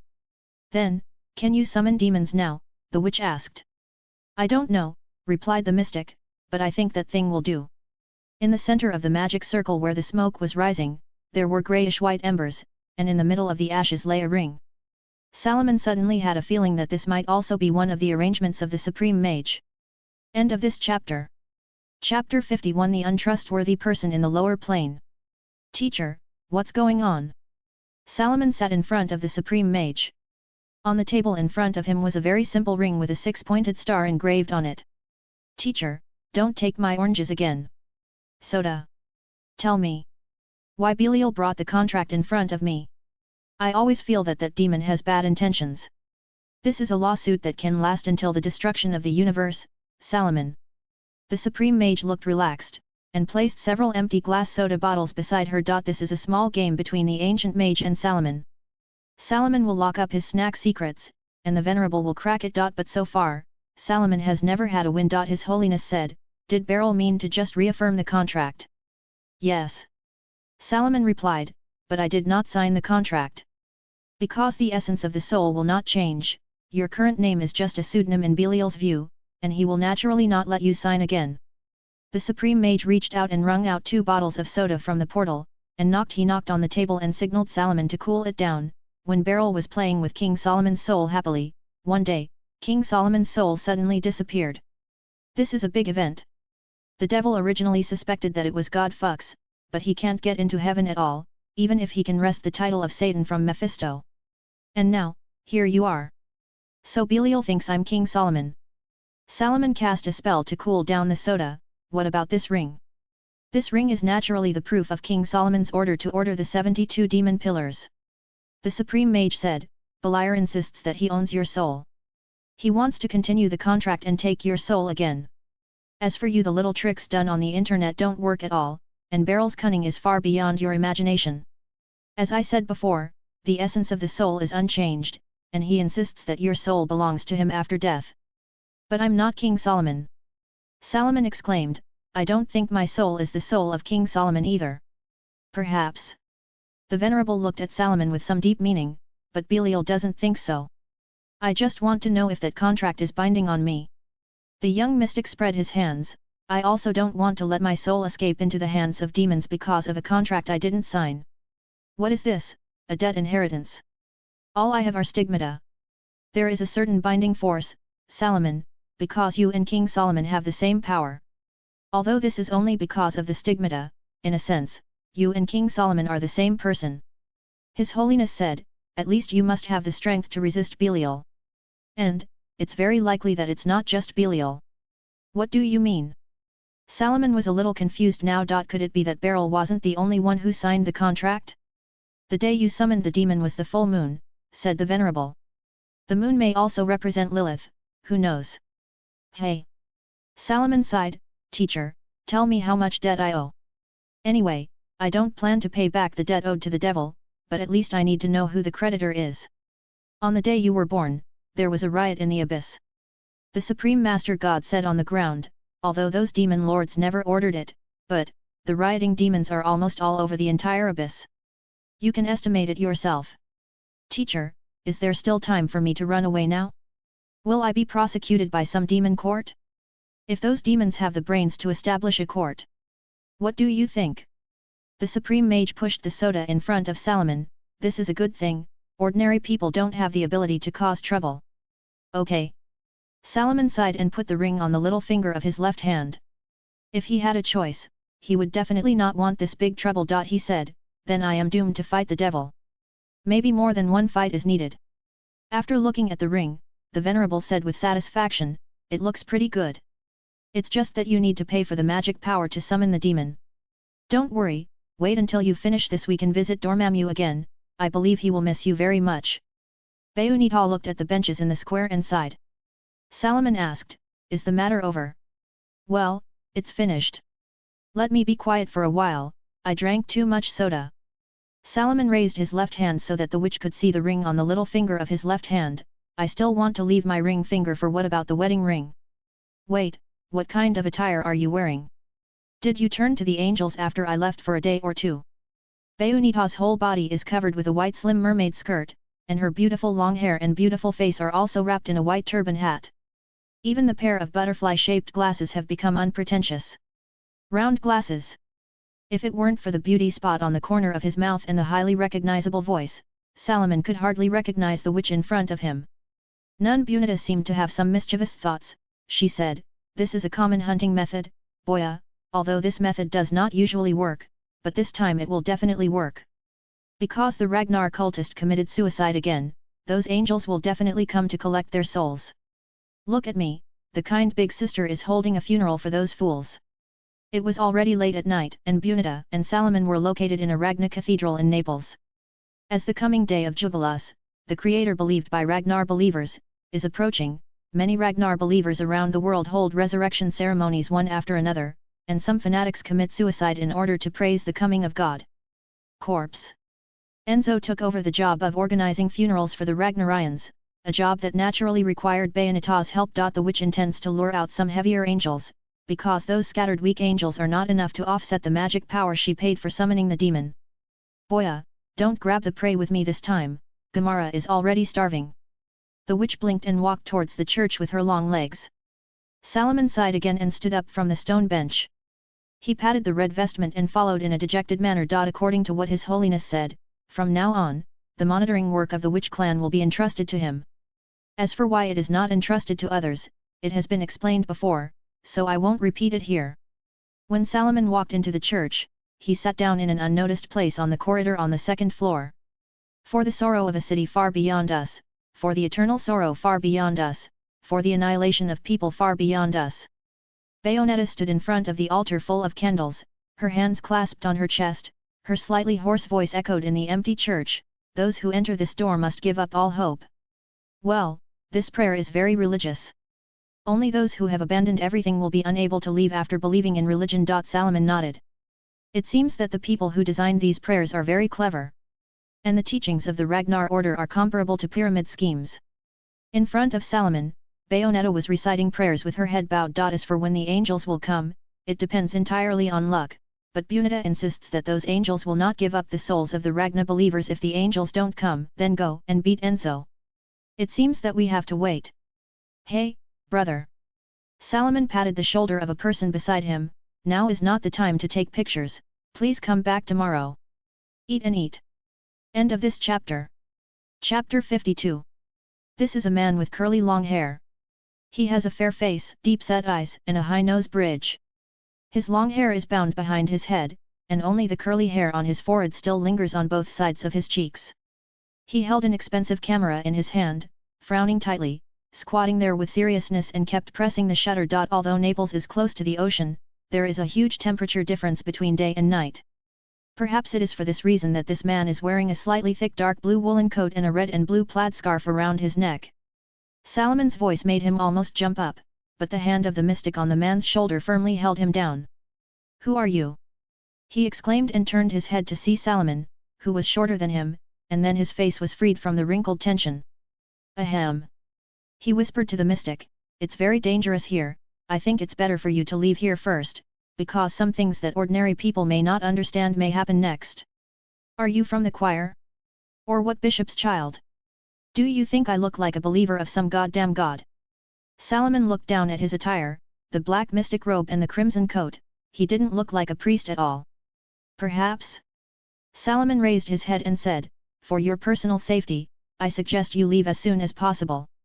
You have no ability to resist under those things." The man suddenly felt that the power of the palm on his shoulder became much stronger, and an irresistible force dragged him back, causing him to lose his balance completely, and sat down on the ground. "Leave? No. I managed to track her down." Even so, he still tried to keep his voice down, but he immediately reacted, "Those things? What do you know?" "I know what I should know." Salomon let go of his shoulders expressionlessly, and instead dragged the man by the back collar. The mystic dragged him back, ignoring his struggle. "You know it all." The man realized that he was not as strong as Salomon, but he still tried to stand up. "Are you with her?" "I don't know who you are referring to, but if you are talking about the nun inside, I do know her. It's just that I have known her not long ago." Salomon turned around and stepped on the man easily knee, and snatched the camera from his hand. "Obviously, you're after something that ordinary people shouldn't know. Give me back." Salomon pressed the button on the camera with one hand very unfamiliarly, and called up the photo album. "Oh, I didn't expect you to be a stalker, sir."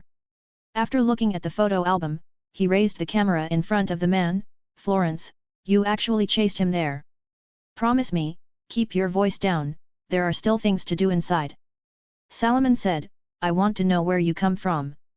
Although the man agreed to lower his voice, he still unconsciously raised his voice and sped up his speech. He said, "I've been following her for a long time. 20 years ago, she killed my father, right in front of my eyes. You haven't known her for a long time, you must not know her real face. She was like this 20 years ago, 20 years ago. Years later it still hasn't changed a bit. You have been in touch with her, tell me everything you know, I want the world to know her true face." "I investigated several disappearances in Florence, and Bayonetta was there, it must be her." The man's expression suddenly became distorted. "I remembered, you were there at the time. Could it be?" "That's right, sir." Salomon suddenly showed an expression of not knowing what to do. "Those people are not missing, but dead, I killed them." You just look at it." The man pointed at Salomon dumbfounded, and he stared at the boy in front of him with wide eyes. "I didn't expect that you actually." "Listen to my explanation, sir." Salomon said helplessly, "Those people are werewolves." "Werewolf? You want me to believe your nonsense? Well, I will believe it for a while. He almost couldn't catch his breath, but you look like you are only 13 or 14 years old, who taught you to kill? It sounds like you have been looking for Bunita for many years. Shouldn't you be accustomed to those supernatural phenomena? Magic exists, and there must be werewolves. Human beings are not as lonely as imagined. The mystic said helplessly. As for killing, there must always be someone who is burdened with something that ordinary people cannot touch, and I am one of them. This man's expression is very familiar to Salomon. His senior brother described to him that the expressions of those who saw magic were almost exactly the same as this man's expression. It was a kind of unbelievable expression after the cognition was overturned.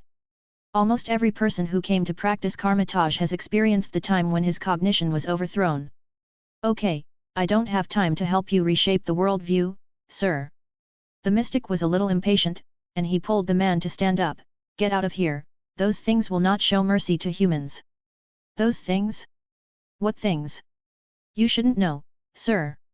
There are some things that ordinary people are better off not knowing. The wax fire on the altar suddenly went out, and the clear moonlight passed through the stained glass windows and fell lightly onto the white marble floor. Salomon's eyes widened. The sudden darkness made him a little uncomfortable, but soon, he saw the scene inside the church clearly by the white moonlight. Immediately afterwards, the organ above the church suddenly sounded Mendelssohn Organ Sonata No. Symphony No. 65, or Allegro.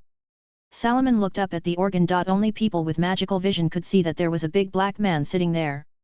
Although Salomon couldn't see the man's appearance clearly, judging from the orange windbreaker that never changed for thousands of years, it was Rodin. But Salomon said that he did not expect Rodin to have such superb organ skills. Although he didn't know when Rodin arrived here or why he was here, these were not important. He just wanted to send the man beside him out of the church. Ordinary people should not be involved in these things. The dazzling golden light shines down from the vault, and the light refracts back and forth between the gilt and copper-clad architectural decorations, driving away the cold moonlight and all the darkness in the corners. Both Salomon and the man beside him were blinded by the strong light. Although the lacrimal glands secreted liquid in time to make up for it, their thin eyelids could not resist the strong light. They could only lower their heads and cover it with their hands. But soon, the golden light disappeared again, and the pale moonlight returned to the church. What happened? Why does the organ sound? Salomon suddenly felt that the person beside him was getting noisier. When the mystic master got used to the change of light, he saw Bunita standing in front of the altar had leaped into the air, stepping on the head of the descended angel. She climbed step by step on angels, twisted her slender waist lightly in the air, avoided the sharp claws and weapons of the angels, and took the opportunity to raise her slender and powerful legs and kicked away the arm of an angel of affinity. Immediately afterwards, he grabbed the arm of the angel of affinity with amazing agility and flexibility. Then, under the action of gravity, she twisted off this arm as easily as twisting a towel. The angel's blood was splashed like a torrential rain, and before it landed, it turned into golden light spots and rose up. The vault of the church was covered with golden light and white feathers, as if what was going on here was not a massacre, but a mass. The bread and wine prepared for the Eucharist are the blood and flesh of angels. Where did she go? The man leaned over the railing and looked down. Did she run away again? That murderer? No, the Rosemary is still there. She's still here. She's hiding again. Salomon grabbed his scarf and pulled him behind him, otherwise the angel's golden gun head would pass through the top of his head. Stay here. Salomon let go of him, he stretched out his hands, and 2 orange rings appeared on his hands. Also, be quiet. End of this chapter. Chapter 53. The Beloved Angel. You are a wizard. The man behind Salomon screamed again. I said, be quiet. Although the purgatory world and the life in the real world cannot contact each other, inanimate objects can still affect each other. No one knows whether those angels will throw something to take this person's life. So although Salomon was tired of this noisy guy, he still kept him behind. This is his role, and it has always been Karmatage's purpose to exclude ordinary people from events they should not be exposed to. Salomon didn't need to worry too much about the battle situation. Wearing a close-fitting white nun costume did not interfere with Bunita's activities. She still used a Texas back throw and smashed the angel of affinity holding a spear on the altar. It's just that those friendly angels holding horns and floating in the air made the witch feel a little tricky. She could only dodge the energy attacks flying from the horns, and couldn't fight back at all. In ambush, he deliberately unloaded his pistol. Ordinary people who couldn't see the world of purgatory could only see the marble floor of the church burst out of thin air, but they didn't understand what happened. Bayonetta stepped on the side of the church's load-bearing pillars, stretched her long legs and jumped vigorously, jumping towards the angels of affinity who were still floating in the air. Although she escaped the spear attack, the white nun's dress was also cut by the sharp spear, revealing the fair skin under the clothes. This woman is wearing nothing but this nun dress. The mystic could only cover his eyes a little bit. It wasn't his fault that he saw something he shouldn't have seen. You guys are really in a hurry to make good clothes like this. Although she passed by the danger, the witch didn't panic at all. Her black bun began to extend, and the hair flowed against her body to form a tight black dress. Leather jacket. Bunetta's clothes are naturally not made of hair, and the hair just represents her magic power. She used magic power to weave this dress, including the clock on the chest, which is also a manifestation of Bunetta's magic power. There was a crisp clicking sound, and the witch landed on the brass pipe of the organ. Only at this time did Salomon know the real purpose of Rodin's visit. He was here to send Bunetta her knight. A dark purple magic circle appeared in front of Rodin, and 4 magenta pistols were deployed in the magic circle. Elfin Knight. Rodin said proudly, this is his proud work, this is a gun worthy of the name of a knight. When the 4 pistols flew towards Bunetta, the witch reached out to catch 2 pistols. At the same time, she raised her legs, and the other 2 pistols followed the flight path and were automatically buckled on the heels of her high-heeled shoes. Bunetta kissed the barrel of the gun to celebrate the birth of her new partner. She winked at the angel, the fun is just beginning now. Bayonetta jumped up and fired several shots while hanging upside down in the air. The dark purple magic power instead of the gun flame spewed out from the muzzle of the gun. Every bullet of the witch has her magic power. These magic powers are like poisonous to creatures like angels. It only needs 1 bullet to hit the vital point. The affinity angels of the 3 teams will explode into golden light spots and return to the most primitive positive energy. The power of the new weapons is much greater than the ordinary firearms used by Bayonetta before. Rodin's superb casting technology not only allows these pistols to carry Bayonetta's magic power, but also converts the witch's power into physical bullets. As long as Bayonetta's magic power is sufficient, she can shoot continuously without worrying about ammunition. The barrage formed by the 4 firearms in both hands and feet in turn cannot be avoided by those angels. The witch stepped on the wall of the church and escaped the angel's long-range attack. She jumped up suddenly and kicked the angel's red visor. The seemingly solid red visor shattered, and the pistol on Bunetta's heel also made a sound. With a sound, a rain of blood was splashed. Salomon didn't bother to continue watching. If Bunetta would be injured at the hands of these lower-level angels, then it would be impossible for her to have the title of witch. And from Salomon's point of view, Bunetta's action this time was not so much a hunt as a show of skill. She seemed to tell the angels that it was far from enough to use these weak angels to deal with her. I want to send you out now. Salomon dispersed the energy in his hands. What's your name? Luca, the man asked. What the hell are those things? It seems that you don't know how to give up. Salomon pushed Luca to the stairs. The pursuit of these dangerous things may cost you your life. My father has already paid. Although Luca couldn't resist Salomon's strength and had to stagger and move his feet, his mouth still didn't stop. Me too. Even if there are dangers ahead, even if you want to pay the price with your life. Also, I didn't come up from here. Salomon really didn't know what to say. There is an old saying that good words are hard to persuade a damned ghost. Faced with such a person, Salomon had no way of doing anything. He could only sigh, and grabbed Luca's arm with more strength, desperately dragging this death-seeking guy to the outside of the church gate. We work so hard to push ordinary people out of this world, and you want to jump in. Those things you can't see can kill you at any time. Salomon said, I will only save you this time, Luca, listen well, there will be no next time. Next time, even if you die in front of me, I will not take action, because you asked for it. I must know. Okay, I know what you think. The mystic impatiently snapped away Luca's fingers that were tightly gripping the stair railing, and dragged him down forcefully. Don't force me to clean your memory. Clean memory. Using a physical method. It's just that I can't handle the strength well, and I may have a concussion. Before Salomon could bring Luca outside the church, a huge golden axe with great force split open the stained glass window on the second floor. The golden axe blade was deeply embedded in the stone corridor with flying smoke and dust.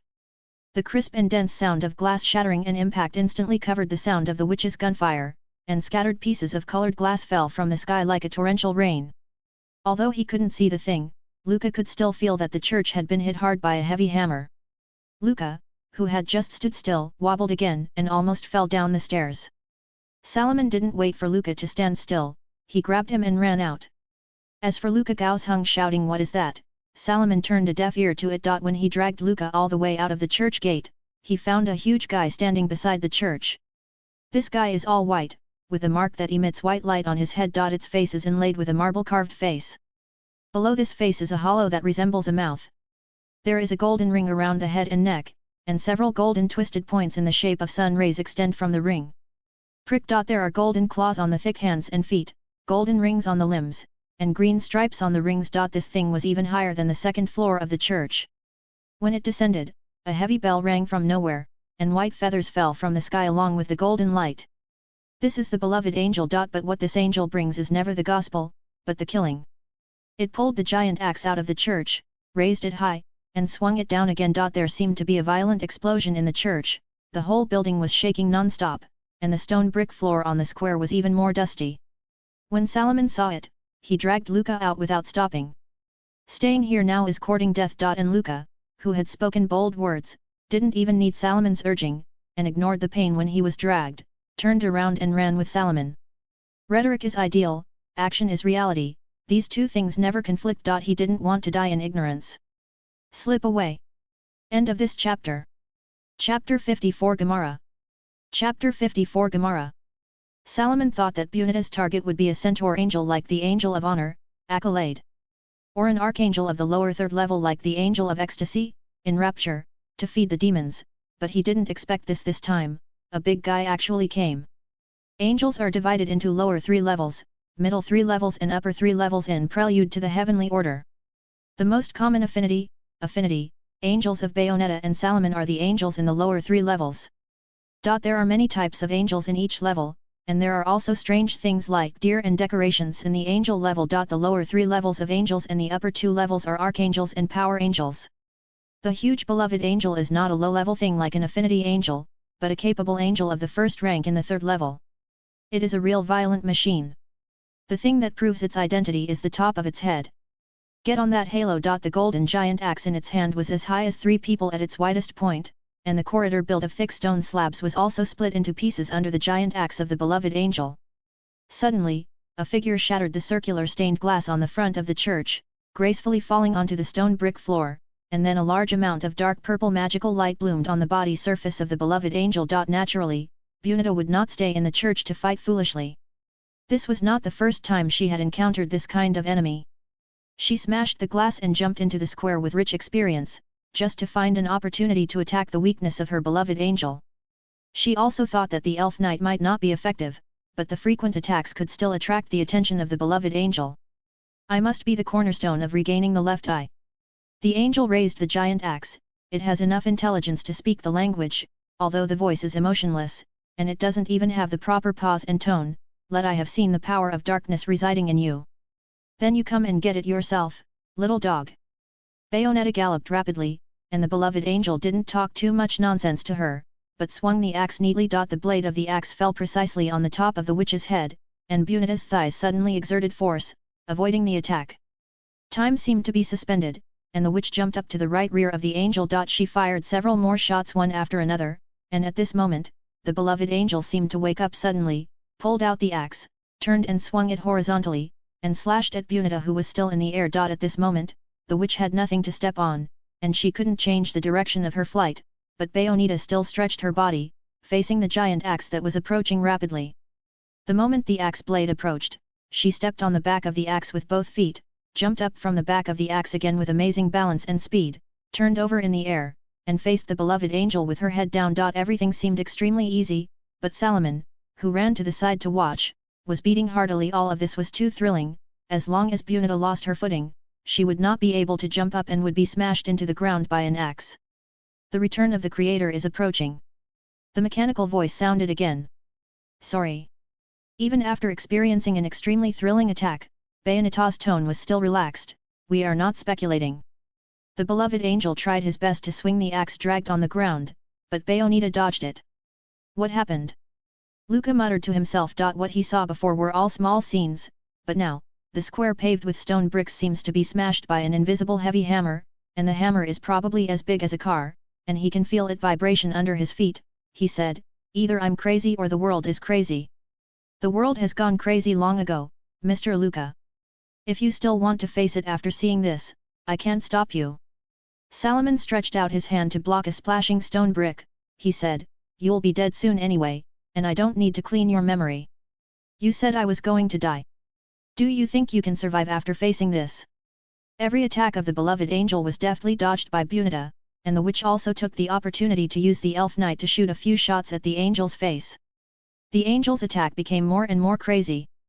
It's getting faster and faster, but Bayonetta can always step on the axe and take the opportunity to get close and give the angel a few hard blows. By the time the beloved angel realized something was wrong, Bayonetta was already standing on its back. Under the witch's feet is a huge pink bead, half of which is embedded in the angel's body, which is much more fragile than the thick shell of the beloved angel. Bunita stepped on this pillar fiercely with the heel of her high-heeled shoes, the pink ball shattered, and blood gushed out like a fountain, and the white body surface of the angel shattered one after another, as if being smashed by it. The marble floor on the ground is generally, revealing the bright red flesh under the white shell. All attacks stopped, and the huge axe was thrown to the ground. The severe pain in the back made the beloved angel straighten up involuntarily, and it let out a wailing sound that ordinary people could hardly hear. The witch ran and jumped up along its back and head, and landed on the handle of the giant axe. My buddy in hell told me he was so hungry that he couldn't wait. Sorry, it's the abyss, it's a word I just learned recently, thank you, Boya. Bunita looked at the angel crying in pain. She said, I pray like you will probably keep him quiet for a while. Avavago, increase the thunders grow like thunder. The witch exuded amazing magic power from all over her body. She shouted a spell and raised her hands behind her head. At this time, the black leather jacket made of magic power also disintegrated suddenly. Unita showed her proud figure generously. And the thick long black hair rose up like tentacles, extended infinitely, merged into a bunch of salmon and plunged into the ground, into a magic circle composed of dark purple and black. On the broken ground behind the beloved angel, a magic circle of the same color also appeared, and Bunita's long hair rose from it. A creature very similar to a dragon emerged from the hair, and there were 4 scarlet dots in each of its eye sockets, shining with a ferocious red light. 2 horns made of horns also had 2 inverted horns. There are several twisted horns protruding from both sides of the long upper and lower jaws. There is also a half-blue human head inlaid on the top of the creature's head. There is no hair on the top of the head, but it is surrounded by sharp teeth like a crown. But before the demon opened its mouth to roar, it was tightly restrained by Bunita's black hair, revealing only its horns, eyes, and a huge mouth full of sharp teeth. This is a demon named Gomorrah, which is a demon named after a sinful city. Bible Genesis records the story of the destruction of cities named Sodom and Gomorrah. At that time, the Lord sent sulfur and fire from the Lord of heaven to Sodom and Gomorrah, and destroyed those cities and the whole plain, and all the inhabitants of the city, and even the growth on the ground. Salomon looked at said the devil. He can also summon such a demon, which generally lives in the John forest known as the devil forest, but he does not want to summon such a creature unless necessary. This is not only because he rejects 2 powerful extra-dimensional creatures from entering the earth, but also because he cannot estimate how much magic power it will cost to summon such a demon. It is impossible for Weiss Sandy to pay for the magic power of this kind of summoning technique. What are you talking about? Luca looked at Salomon and asked. He couldn't understand what Salomon was saying at all. That demon, something you can't see. Salomon pointed forward. It's time to eat, sweetheart. The witch said softly. Immediately afterwards, Gomorrah opened its huge mouth and bit the angel's upper body from top to bottom. Ah, I forgot to mention. I have another reason to hunt you. Bunita's voice came again, but no one could hear it except Salomon. I see that your painful expression can getting pleasure. There is something wrong with this woman. I also want to be stepped on by Sister Bay. End of this chapter. Chapter 55 Stalker. Gomorrah opened her mouth and bit her beloved angel, as if the angel was a juicy fruit with a thick shell. The white shell was pierced by fangs, and strands of blood spilled from the devil's mouth. The world will become what it should be. Even after being bitten by the devil, the beloved angel kept shouting. I'm talking about your face now. Bunita said, let me hear it, let me hear your scream. The glory of the Creator is with me. The angel shouted loudly, and then Gomorrah bit hard. The angel's white shell was completely shattered, and the demon raised his head, chewing and devouring the sweet flesh. After the devil had a full meal, Gamara was restrained by Bunita's long hair and retracted into the summoning circle. The endless black hair retracted from the magic circle, and the witch's clothes returned to normal. At this time, the full moon was very close to the world, and the bright white moonlight lazily sprinkled on the broken stone brick square. With his extraordinary eyesight, Salomon could even see the craters on the moon clearly. The strong wind blows across the sky, agitating the thin clouds to fly past the moon rapidly, as if trying to cast a veil over the impatient moon.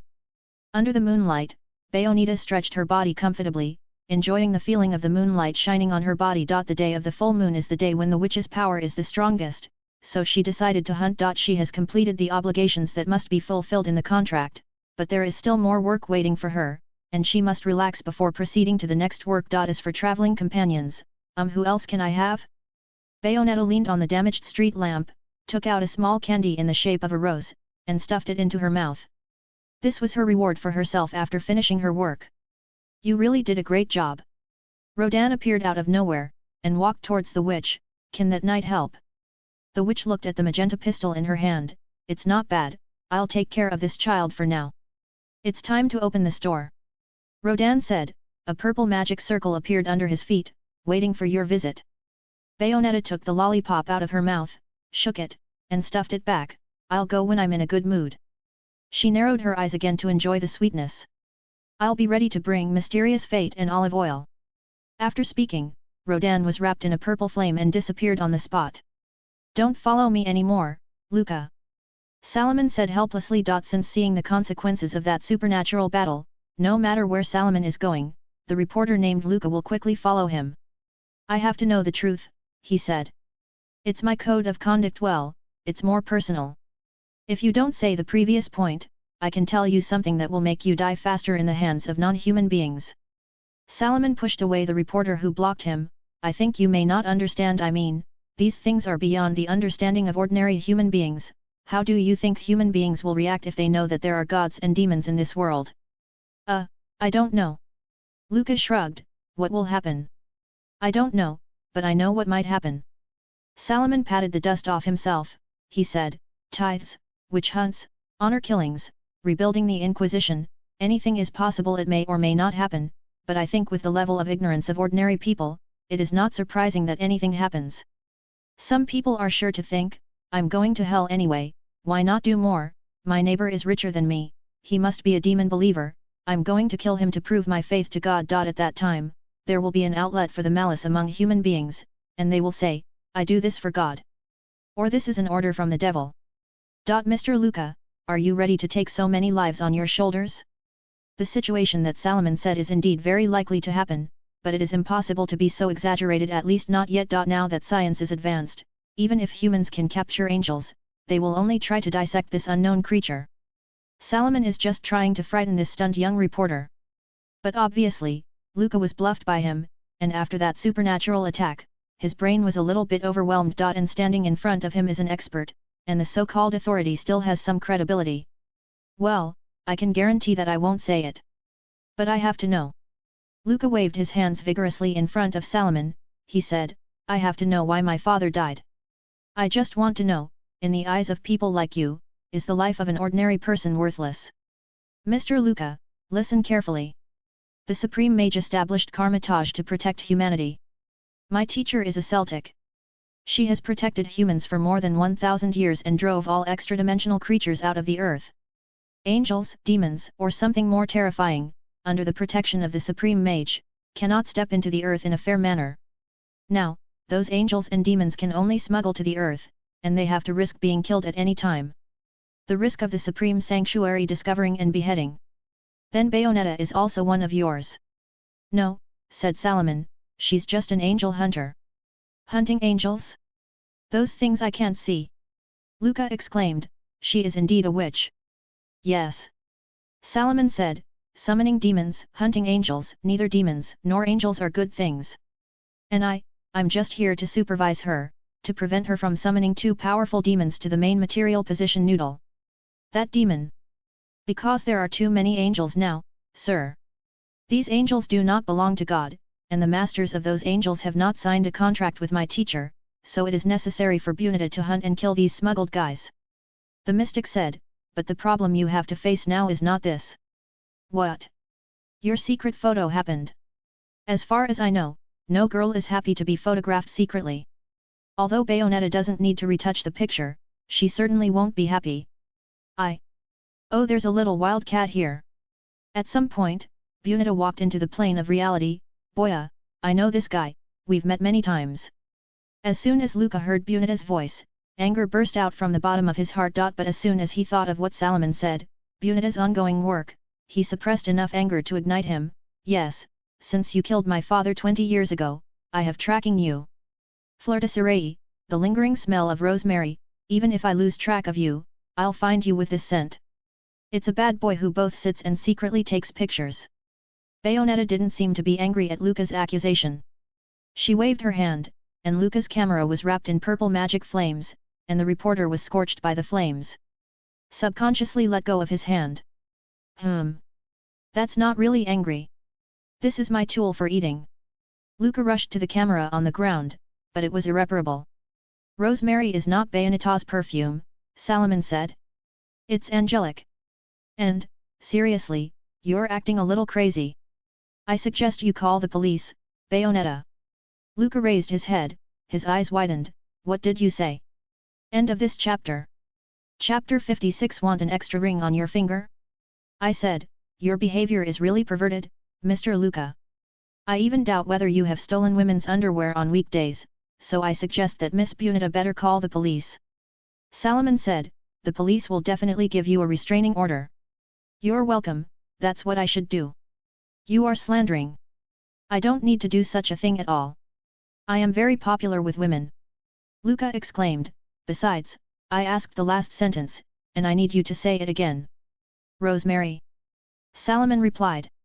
It's the scent of angels. That is to say. Luca looked at Bayonetta again after receiving the answer. On the day my father was killed, was there an angel present? Is that something I couldn't see? Little wildcat. Bayonetta looked at Luca with satisfaction. I'm tired of your imaginings, now it's time for you to face the facts.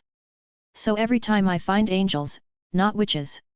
Luca just experienced the shock of the three views, and his thinking was temporarily unable to turn on the right track, but this does not mean that he is stupid. He felt that if Salomon was right, he was actually tracking angels every time. As for Bayonetta, it was her job to hunt angels. My father, who dedicated his life to understanding the mystery of the witch and the sage, was torn apart right in front of me. I had to understand what happened, Luca said, and, killing is it my father's invisible monster, or you, Bayonetta? Ahem, Mr. Luca. Salomon had to speak. I think it is a mistake in the work of the mage priory for your father to pursue the secrets of sages and witches, otherwise your father would never be able to get in touch with those secrets. Something. But those who pursue the mystery will eventually die because of the mystery. I think your father should be mentally prepared. You. Luca's face turned red all of a sudden, as if his anger could burst through his thin skin at any time. But Salomon interrupted what Luca was going to say in time, using magic.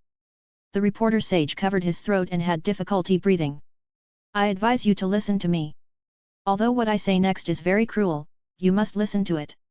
The mystic said, never use words like journalists are going to find the truth to prevaricate me. The truth you must also distinguish the audience, otherwise why don't you report the bad things done by the American CIA to the public? Ordinary people must never bow their heads to extra-dimensional creatures.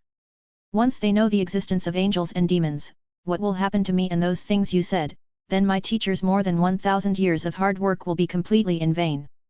The current human technology can't be on an equal footing with these extra-dimensional creatures. His Holiness managed to get humans to stand up, not to kneel down again. If you destroy those achievements, then I will destroy you. And your father, as an ordinary person, pursues dangers that he cannot deal with on his own, then he will die in this matter one day. No one is your father's nanny. Before he explores dangerous things, it is impossible to be careful to keep his life alive. I don't care whose hands your father died at.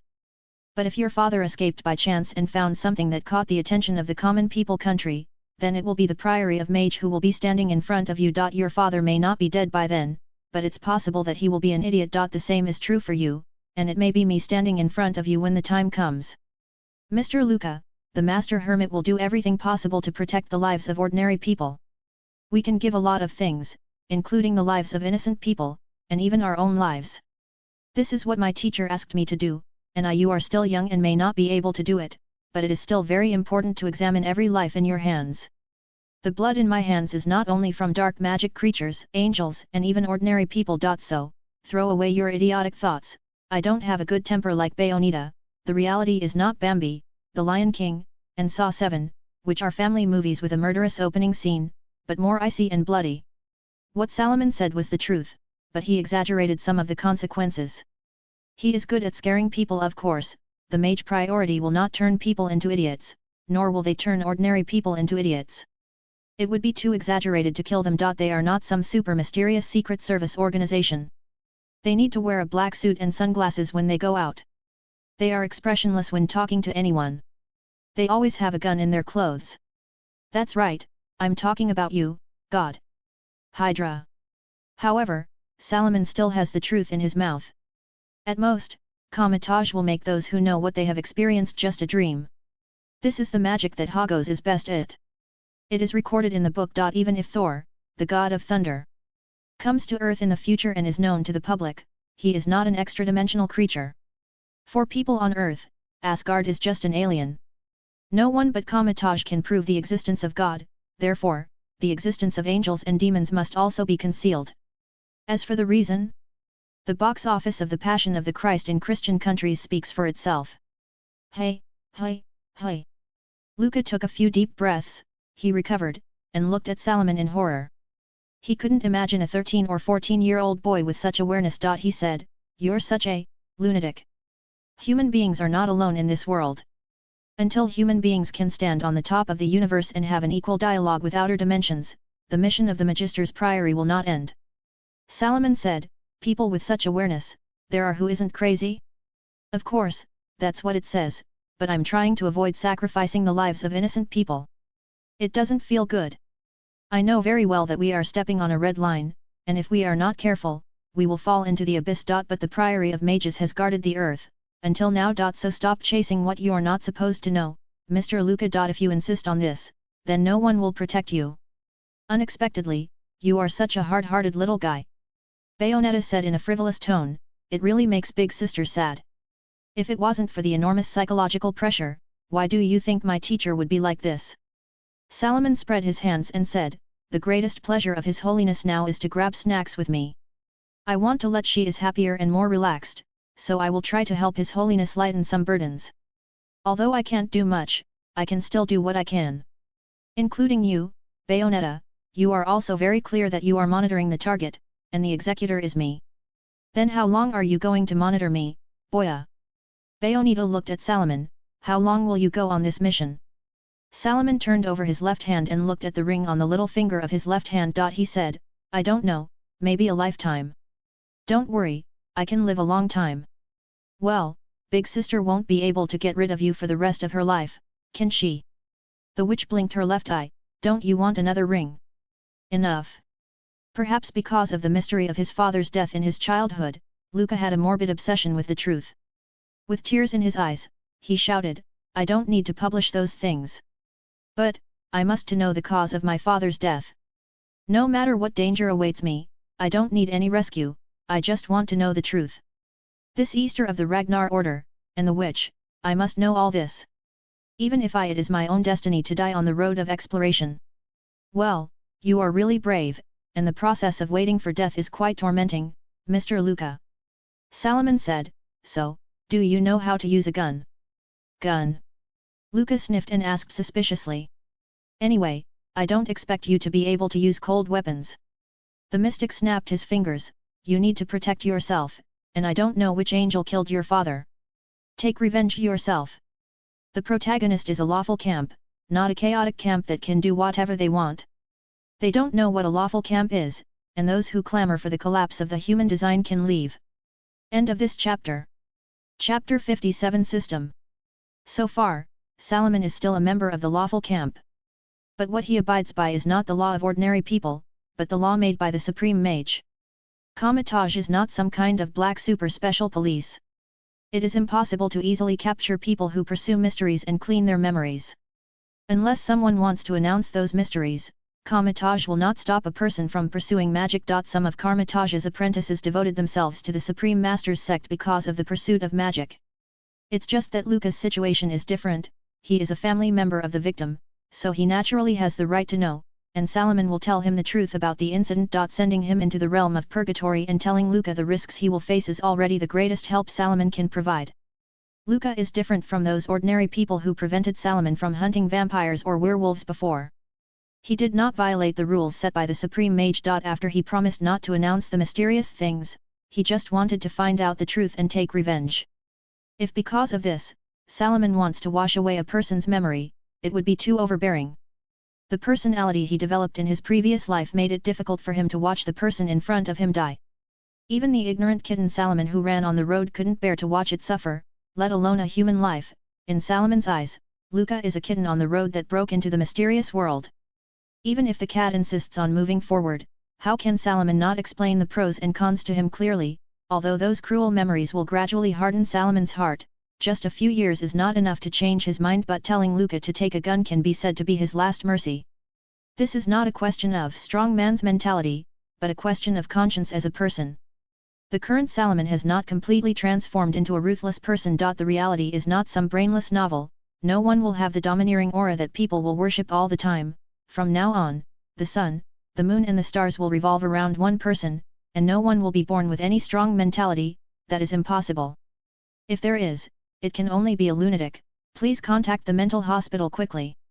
If someone feels that he has entered another world and obtained the supreme power, everyone must obey.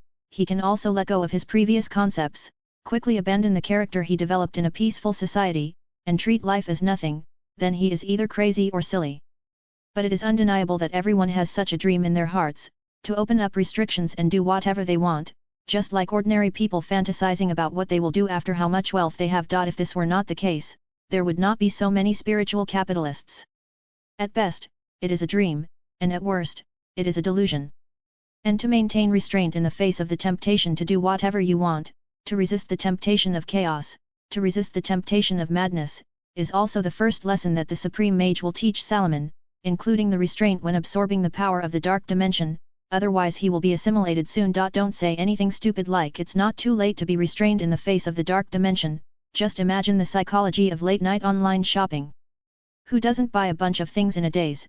It is impossible to be restrained at ordinary times, let alone at critical moments.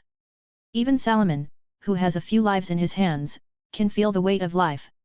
If it is not necessary, Salomon will not easily take the lives of ordinary people. It is also for this reason that the Supreme Mage asked Salomon to think about the weight of life. He knew every life in Salomon's hands, and it was those thoughts that pulled him out of his crazy memory. If Salomon really gave up those insistences and turned a blind eye to the value of life, it meant that he jumped off the red line marked by Karmitage, and it was time for the Supreme Mage to clean up the door. Even if it is other Karmitage mages standing in front of Luca, all they can do is dissuade them. But after seeing Luca's stubborn attitude, Salomon understood that dissuasion was useless, so he would not block Luca's road to revenge too much. The place where angels descend is called purgatory, and there is only a layer of glass separating that place from the real world. Your spirit is not strong enough to see them, but I can send you in. Salomon said, you need a gun. For Bayunita, Salomon's actions made her a little dissatisfied. In the eyes of the witch, Luca is just an ordinary person, and letting him go to the purgatory realm is tantamount to sending him to death. The angel was dead long ago, Bayonetta said. It died when I came out of the lake. The mystic spread his hands towards Luca. Now you don't even have anyone to take revenge on. Well, sign a contract with me. Contract? What contract? Luca asked in surprise. A contract witnessed by Emperor Wysand. Salomon took out a roll of parchment, and he said, in the world of magic, oaths are useless. You said you would not publish those things, but I cannot believe it, because you are a stranger to me. So, if you don't want to be washed out of memory, you'd better sign a contract with me. What will happen if the contract is violated? Luca asked hesitantly. Anything with magic is very dangerous in his opinion. But this time, Salomon's actions aroused the witch's objection, and she could not object, because Salomon was standing on the standpoint of protecting the secrets of this world, and asked Luca to sign a contract to ensure that the secrets of the mysterious world would not be revealed. There was simply no room for Bayoneta's rebuttal. Salomon stared closely at Luca's eyes without saying a word. Will you die? Okay, I'll sign. The reporter took a deep breath and wrote his name on the parchment that had just been drafted. You have to tell me where my clues are. The grid. Salomon carefully put away the parchment. The ink on the paper would take a while to dry, he said. There is the last sage there, and that is Badr, the president of the Azaval group. A sage. Just as I said, bring your gun, it's dangerous there. If you gain something, you can also contact us, here is my phone number. Do you also want to find out what happened there? Luca asked in surprise.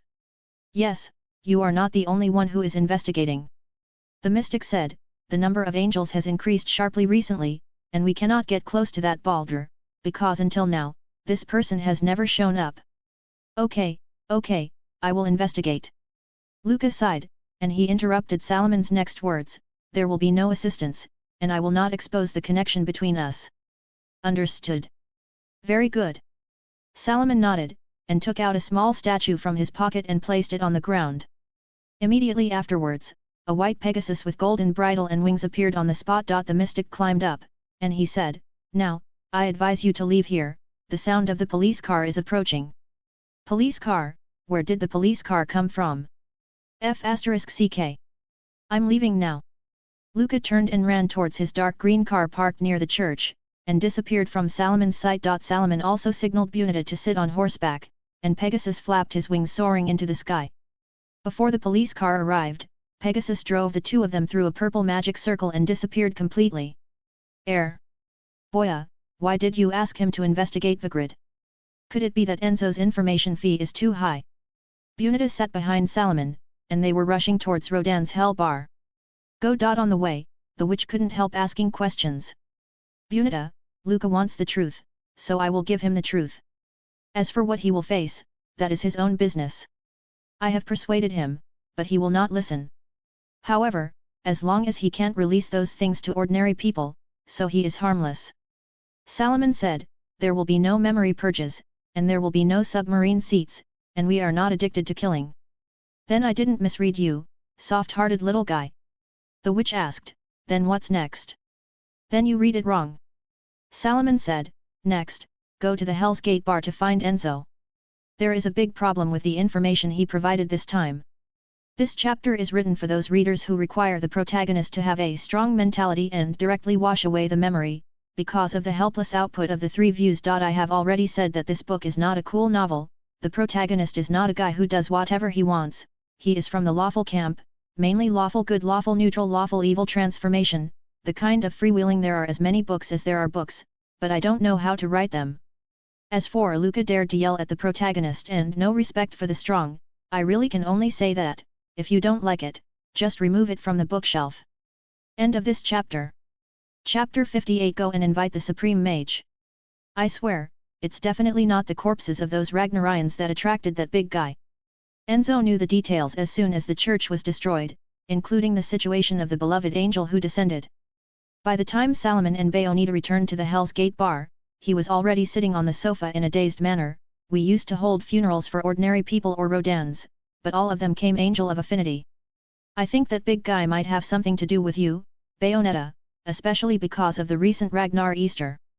As I said before, Bunita often lures angels by holding funerals for ordinary people to complete the task of feeding demons, so she has many white clothes fitting nun clothes. Sometimes even Enzo can't find an employer who wants to hold a funeral, so Rodan will make a cameo role of corpse from time to time. It's just that due to his special status, only those lower-level angels who don't have much brains will appear, and the middle-level angels and upper-level angels will not come to provoke this guy. Therefore, Enzo believes that the appearance of the third-level angel this time is actually related to Bayonetta. Moreover, Bunita messed up the church, Enzo's employment fee was almost taken. And this stingy guy even wanted to take away Bunita's salary. It's just that facing the witch's new gun, this chubby intelligence businessman can only obediently pay. The fact is indeed true, when sitting on the back of Pegasus and rushing to the bar, Bayonetta has explained to Salomon in detail the intention revealed by the angel, which is the left eye and the recovery of the creator. These angels serving Jubilus have been trying to find the left eye and revive Jubilus for so many years, and Bunita who bears the left eye has been sealed in a coffin for 500 years. It didn't reappear until 20 years ago. What is puzzling is that when Bunita reappeared, these angels were not as active as they are now, but the number of those angels gradually increased due to the approaching Easter of the Ragnar order. According to the legend of the Ragnar order, Easter is the day when Jubilus, the creator, wakes up. Although this young sect has a short history, it has an astonishing level of wealth and technology. It has a large number of believers all over the world, and this religion is compliant and legal. Except for the recent suicides of fanatics, countries have also taken them for granted. Method. Because what Christian fanatics do is much more exaggerated than this, at least the Ragnarians did not harm others, and the Puritans still have a dark history of witch hunting. What makes Salomon even more puzzled is that this Easter has never appeared in the Ragnarian classics. Easter in Christianity is a festival formed according to the legend that Jesus was resurrected on the third day after being crucified in the Bible. The Easter of the Ragnar religion is a specific date directly designated by the Yizai group. This is quite disturbing. This is not like a celebration, but a notice, as if telling others that Ragnar, the church's Easter, is not a legend, their god is really going to be revived. Interesting inference. Rodan continued to wipe the glass. He agreed with Salomon's reasoning, and even when he said a long sentence, his tone was full of rhythm. But no one has seen the Azaval group's president Bader, no one knows what he wants to do, or even whether he is dead or alive. According to your thinking, if Bader is not dead, then this Easter is his handwriting. That city is no different from ordinary cities, at most, it is more advanced in technology. Enzo also interjected, there are schools, hospitals, airports, and all kinds of infrastructure in the city. But the problem is, Vig Ridley is a Ragnar. Especially since Easter is approaching, and the whole world is pouring in. They can even sing hymns in the street anytime, anywhere. Ouch! It's a sickening frenzy. If this is the case, we should find out what the Yizai group wants to do. Salomon said, I always feel that the conspiracy behind this is not simple at all. If Bader is still alive and if there is a way to recover the left eye on Bunita, I must be ready. Preparation for what? Bayonetta asked. Tell the Supreme Master to prepare Karmatage. Salomon said, if the Creator really wakes up, only the Supreme One can restore it. The Eye of Agamotto, the Time Gem, except perhaps the 5 gods in the universe who are immune to the control of the Time Gem, not sure, any other organisms, inorganic organisms, energy bodies, or other messy things will be manipulated by the Eye of Agamotto time, even Dormammu. Lord of the Dark Dimension. Sometimes Salomon still wonders whether Vizandi will also be controlled by the Time Gem, and whether Agamotto's abandonment of this treasure is also the meaning of the Eternal God. Perhaps he imagined too many conspiracy theories, but Salomon would still use the worst malice to speculate on a certain stakeholder. This is also a side effect of the memory of the stigmata. While learning spells, he even murdered both apprentice and mentor's tricks are learned together. Sometimes, an outstanding mage will die on a small, inconspicuous dagger, which also makes Salomon full of worries about his life safety. Although there is no magic net restriction, he can specialize in all spells, and even learn spells that are only available in certain schools of specialization, but this will also take him a lot of time. Therefore, in the choice of spells, Salomon must be extremely cautious, and the protection spells are the focus of his learning, so that the learning of other spells has temporarily fallen behind. There was a ringtone, and Salomon's cell phone in his pocket rang. This is a very common button phone, which the Supreme Mage asked Salomon to bring. Although magic can also achieve long-distance communication, it is not as easy to use as a mobile phone, and it also wastes spells. Salomon looked at the phone, and an extremely unfamiliar number appeared on the screen, but the mystic still guessed who called his number. Salomon looked at Rodan, who stretched out his hand and made a gesture of please feel free. Not only Salomon, Bayonetta also guessed who was on the other side of the phone, and she was curious about any new news. Hello. After the call was connected, there were noisy voices on the other side of the phone, and various shouts were transmitted to Salomon's ears along the receiver, which made him have to take the phone farther away. The voice on the other side of the phone continued. In order for Salomon to hear what he was saying, the person yelled out, "This is Luca. I didn't come to ask for assistance. I know there is no such thing as assistance. I know how cold-blooded and ruthless you are. I'm here to tell you, watch TV quickly, I'm right there." The Yizai group has held a press conference, and it's about the suicide of Ragnar fanatics. Get to the point, Luca, Salomon said. But it seemed that his voice was not heard by Luca. The voice over there was too loud, but fortunately, Luca was worthy of being a reporter, and he quickly talked about the news that Salomon wanted to hear. It is said that the president of Yizai group will also attend. This is the first time. Hurry up and watch TV. This guy looks like... I don't know how to describe it, anyway, it has something to do with those messy things, he looks more like a wizard than you. The previous article has made it very clear that Salomon did not take Luca to revenge, but only suggested that Luca enter the world of purgatory, and told him that he would do nothing but bring a gun. Serious? Then there is the difference in treatment between Luca and the ordinary people when Salomon hunted werewolves and vampires impeding the hunt, and even attacking the mystics who came to hunt. Luca is the family member of the victim of the mysterious incident and has a natural right to know, so Salomon explained so much to Luca. And after signing the contract, the mysterious incident cannot be announced. Luca is harmless to Comitage. As far as Salomon is concerned, there is no need to do anything to Luca. Sending malice to strangers anytime and anywhere is a purely chaotic evil camp, which is inconsistent with the protagonist, Salomon's lawful camp, but there is a difference between lawful and neutral and evil. I wrote it a long time ago. Salomon will have some mental changes when he accepts the memory. His little conscience has been used up when he told Luca that he needs to carry a gun. If I understand people, I will not spend a long time explaining, or even explain some things that have been said earlier with my private goods, but directly advance the plot. After displaying his only kindness, Salomon persuaded Luca to investigate the truth of everything, and pointed out Vigrid, and did not provide rescue. This is completely a face of extracting surplus value. The face of capitalists is of course evil, so can they still be kind? End of this chapter. Chapter 59 The Sage and the Fat Man. Salomon didn't expect that Luca would call in a few hours, but he didn't doubt the clues provided by the reporter, because this guy would do anything to find out the truth now. After he hung up the phone, he looked up at Rodan. Luca's voice was so loud that even Rodan standing behind the bar could hear him. After the bar owner in sunglasses gave Salomon a chocolate sundae, he reached for the remote control in the bar counter. Behind the bar is the bar owner's territory, customers are not allowed to reach out, this is the rule of Hell's Gate Bar. I am standing in front of the Yzavel Tower in Vigrid, the holy place of Ragnarism. It is said that this year is the day of the arrival of the main god of Ragnarism, Jubileus the Creator, once every 500 years. Easter, cheer for it. The small LCD TV hanging on the wall in the bar switched to the WNN World News channel, the host was explaining, and the screen was full of Ragnars in gold-rimmed white robes, holding hands. On the chest, facing the same direction, then the screen turned, and the screen was full of Ragnar priests. Their clothes were also white, but there was no hood, and on the front of the tall and wide white hat, there was a gold sun sign. Fake news, Salomon pouted.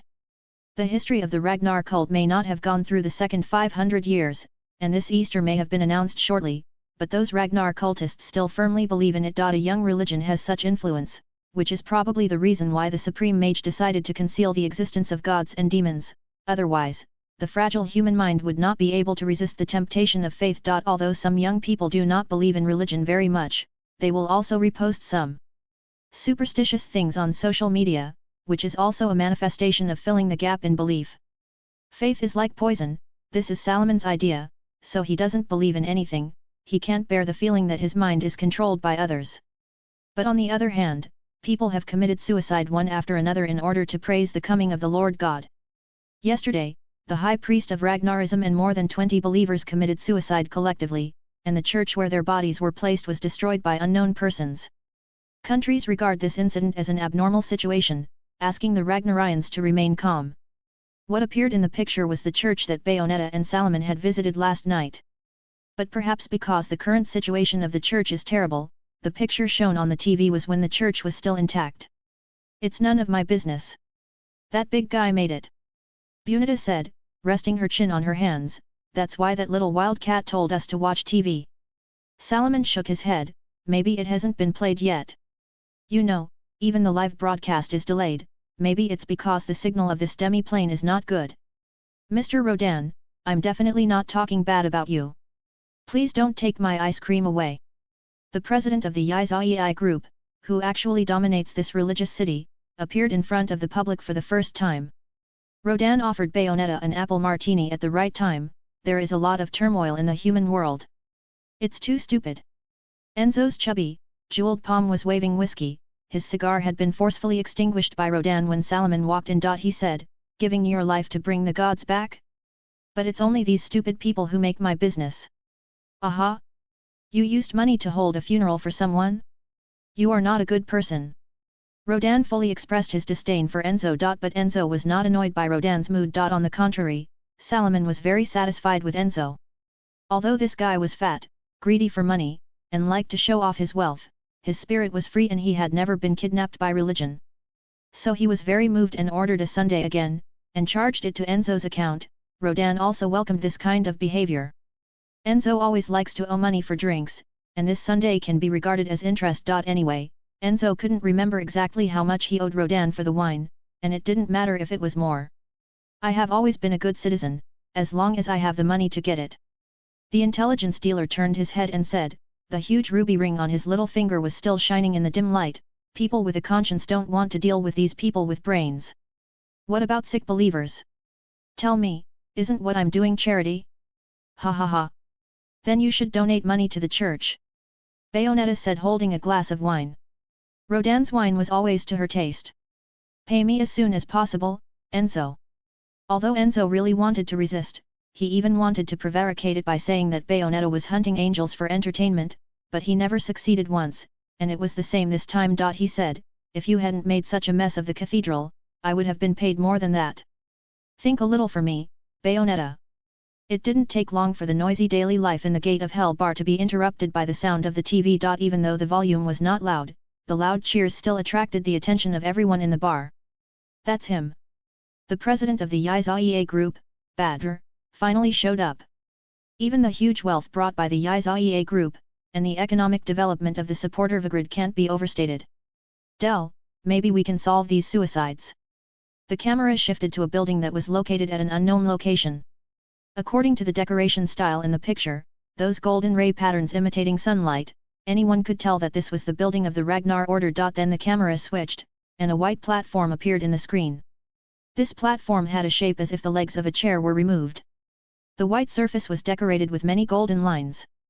On the highest point of the platform, there were 2 golden circles rings and a semicircular ring, nested from small to large. Many golden spears protrude from the center of the circle.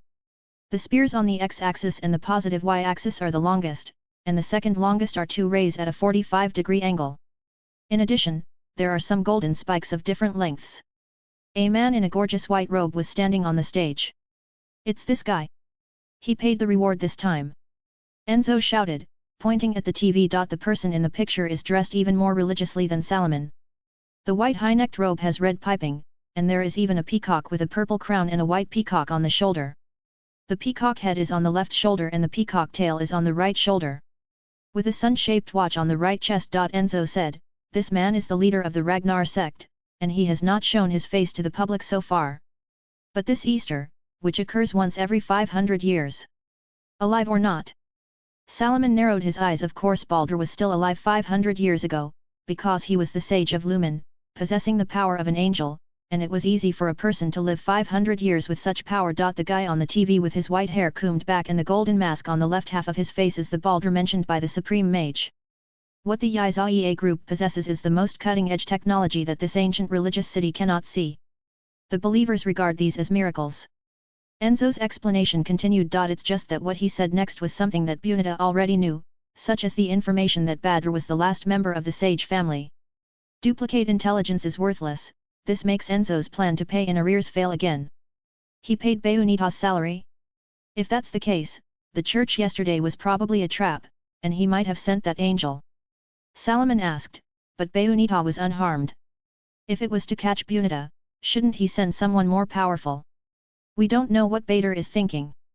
Rodan said, so far, we can only take action according to the situation.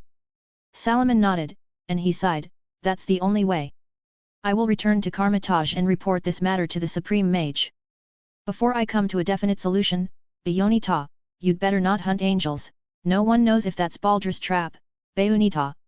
The witch seemed to be distracted, and then Salomon, who had keen hearing, could even hear a boo, and she took out a tube of brass-wrapped lipstick from the bottomless ditch on her chest. Bayonita twisted her lipstick, and a gust of cold air came out.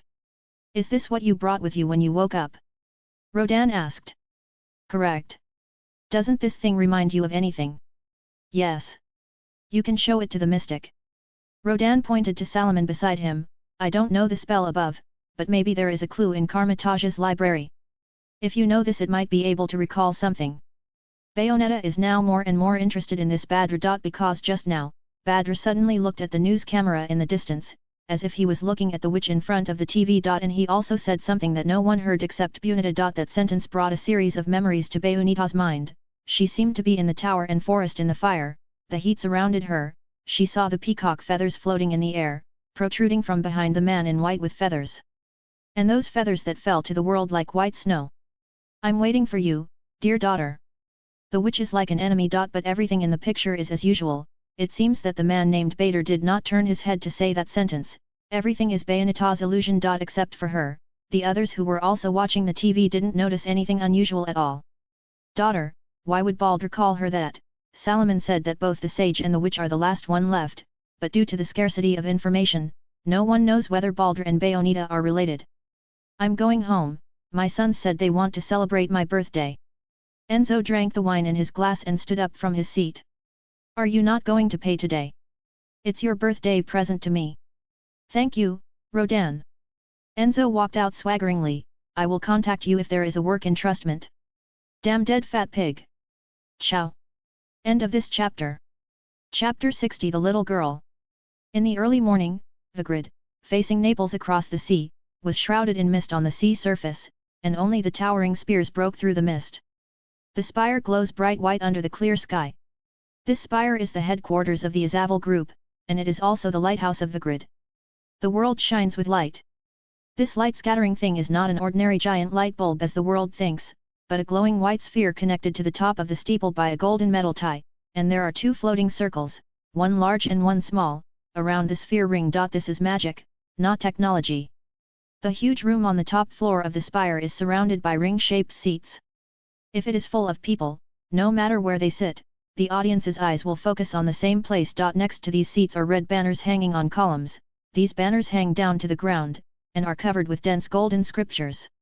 If it weren't for a large gold-red desk in the middle of the room, it would be more like a chapel than an office. There are no electric lights here, but it is filled with warm light, and there are some faint lights coming from several huge rings behind the golden-red desk.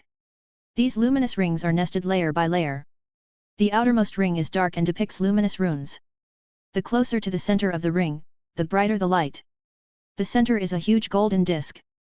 There is no pattern on it. Every second, the rings rotate accordingly, but without making any friction sound. But those twilights weren't enough to brighten this office. After 500 years of waiting, this moment is finally here. A hoarse and calm voice sounded from behind the desk, and the owner of this voice was the president of Yizai's group who appeared on TV before. Badr, his attire is the same as before, and his face is also no longer young. But he still wore the half-golden mask, and kept stroking the white peacock on his shoulder, because the peacock was alive. That kid will end up here, too, he said. Do you want to repeat the mistakes of 500 years ago? Or?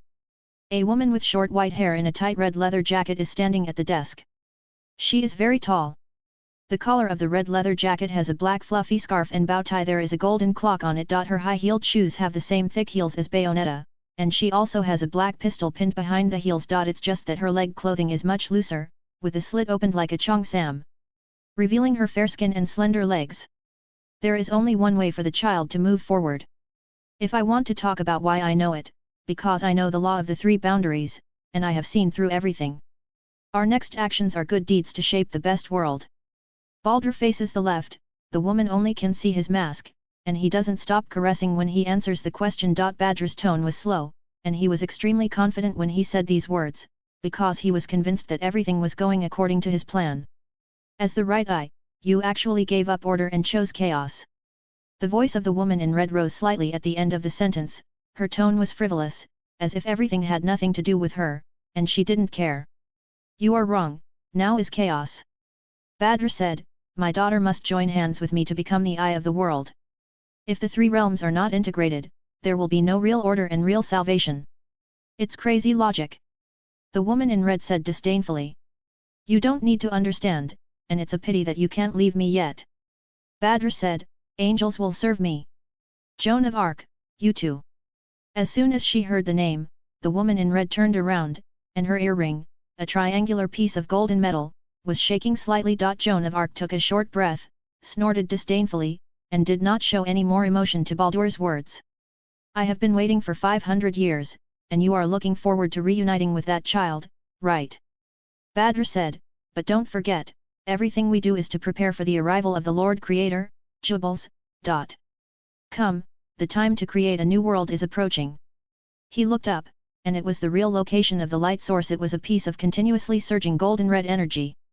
This energy was placed in a strange space, and behind it was a thick layer of clouds mixed with orange and deep red. Slow motion. Through these rays of light, one can see that this group of energy is wrapped in a vaguely huge humanoid object, and there are countless white feathers floating down slowly around it.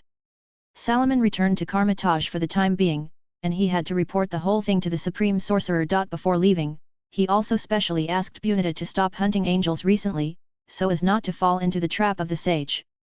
An angel is enough for her demons to settle down for a while. But the witch only agreed very perfunctorily, and she didn't seem to care, which made Salomon a little worried. When he told the Supreme Master about the whole thing, His Holiness did not show any surprise. Salomon couldn't rule out that it was because His Holiness was familiar with such things, because in this universe, there was always a crisis that could destroy the earth, and the awakening of a god was indeed not too bizarre. I have seen it, with the eye of Agamotto, said the Venerable, including the mistletoe in your dimensional bag. Well, Salomon admitted that he was overthinking. But mistletoe, he asked, but that's lipstick. Mistletoe is just a metaphor. In Norse mythology, it was the mistletoe that killed Baldur. It was weak and inconspicuous. The Venerable said flatly, and that lipstick will also be the one that killed Baldur. The mistletoe of luminous sage Baldur. Perhaps because of the same name and the same fate, the lipstick was given to Bayonetta by Baldur's lover Rosa, and it is the key to rescue sage Baldur. Rosa. Yes. Bunita is the daughter of Baldur and Rosa. Rosa is the owner of the left eye of the previous generation, and Baldur is the holder of the right eye. It is precisely because of the taboo between them combined, Bayonetta was born, which will lead to the war between the Witch clan and the Sage clan. The Venerable took a book and put it in front of Salomon. It is the Sage clan that started in 1480, promoted the witch hunting of Christianity. Because the Witch clan had already won the war at that time, the Sage clan took advantage of their excessive consumption and took the opportunity to incite ordinary people's fear of witches, which led to the population of the Witch clan dying. This blind witch hunt swept across Europe for more than 300 years, even as far as the Salem witch case. So Bayonetta is a Nephilim. Genesis chapter 6 section, at that time there were great men on the earth, and later the sons of God and the daughters of men had intercourse and gave birth to children. Those were the famous heroes in ancient times. There are also records in the Book of Enoch about the illegitimate sons of the angels, the information of those giants. They are locked in the fifth layer of the 7 and 3 layers of heaven. The most famous giant in the world is probably Goliath, who was killed by King David. The great flood is to eliminate unauthorized. The impact of the departing angels on the earth is also to erase all traces of angels and their illegitimate children. These existences can be called Nephilim, and the Book of Angel Raziel must have recorded these, and you too I must have read it. The Venerable tapped Salomon's head lightly with a folding fan, and she said, I have said it several times, don't use game terms to refer to occult terms. Salomon still raised some curiosity. He asked, it is said that Enoch was taken into heaven for a tour. Teacher, did you see Enoch when you went to heaven to sign the contract? The Supreme Master replied, it is not God who signed the contract with me, but Metatron, or Metatron. Maybe it is the prophet Enoch, but no one can be sure, because I have never entered heaven, and I have never seen him. God. The situation in heaven was extremely abnormal at that time. If heaven hadn't closed its doors to thank guests and ignore foreign affairs, I wouldn't have signed the contract so easily. Anomaly. I suspect, God is no longer in heaven. Just when Salomon wanted to continue to question, the Supreme Mage interrupted him. His Holiness said, this is not something you should know. These issues are left for you to explore in the future. You'd better focus on the immediate issues instead of heaven. I'm not that impulsive. Salomon stuck out his tongue, but obediently put his focus on Lumen Sage Badr and the soon-to-resuscitate Creator Jubileus. In case that God really wakes up, what should we do? But we can't always use the time stone to cycle. He asked, Teacher, you told me about the dangers of manipulating the flow of time. Manipulating that guy, I'm worried that you will pay a high price if the time passes. Dormammu. Then you go and stop this. His Holiness was very happy that Salomon was considerate of her, so he took out a bottle of soda from Salomon's refrigerator to reward him. His Holiness said, "Your goal is to let Bunita kill Badr with this lipstick. What you need to do is to help her escape the trap of Lumen Sage Badr, and don't let her die on the way. As long as she can reach the final battle, she will be able to kill Baldur, and by then, the history of the witch and the sage will be completely annihilated, and there will be no one in the world who can summon extra-dimensional creatures on a large scale." "Teacher, what do you mean, Bunita will die?" Salomon asked cautiously. He told him that although Bunita was very keen on teasing him, seeing how he was at a loss, Salomon still liked this witch. He said, "But there are still angels on the earth." "Teacher, do you see? It's all up to you, Salomon." The Venerable said, "The life and death of Bunita and Baldur are all up to you, not me. Only your decision can affect their life and death. When you make a decision, you must bear the consequences. As a result of. Otherwise, who else do you think can monitor Bunita? The guy who went before came back with a bruised nose, but you didn't."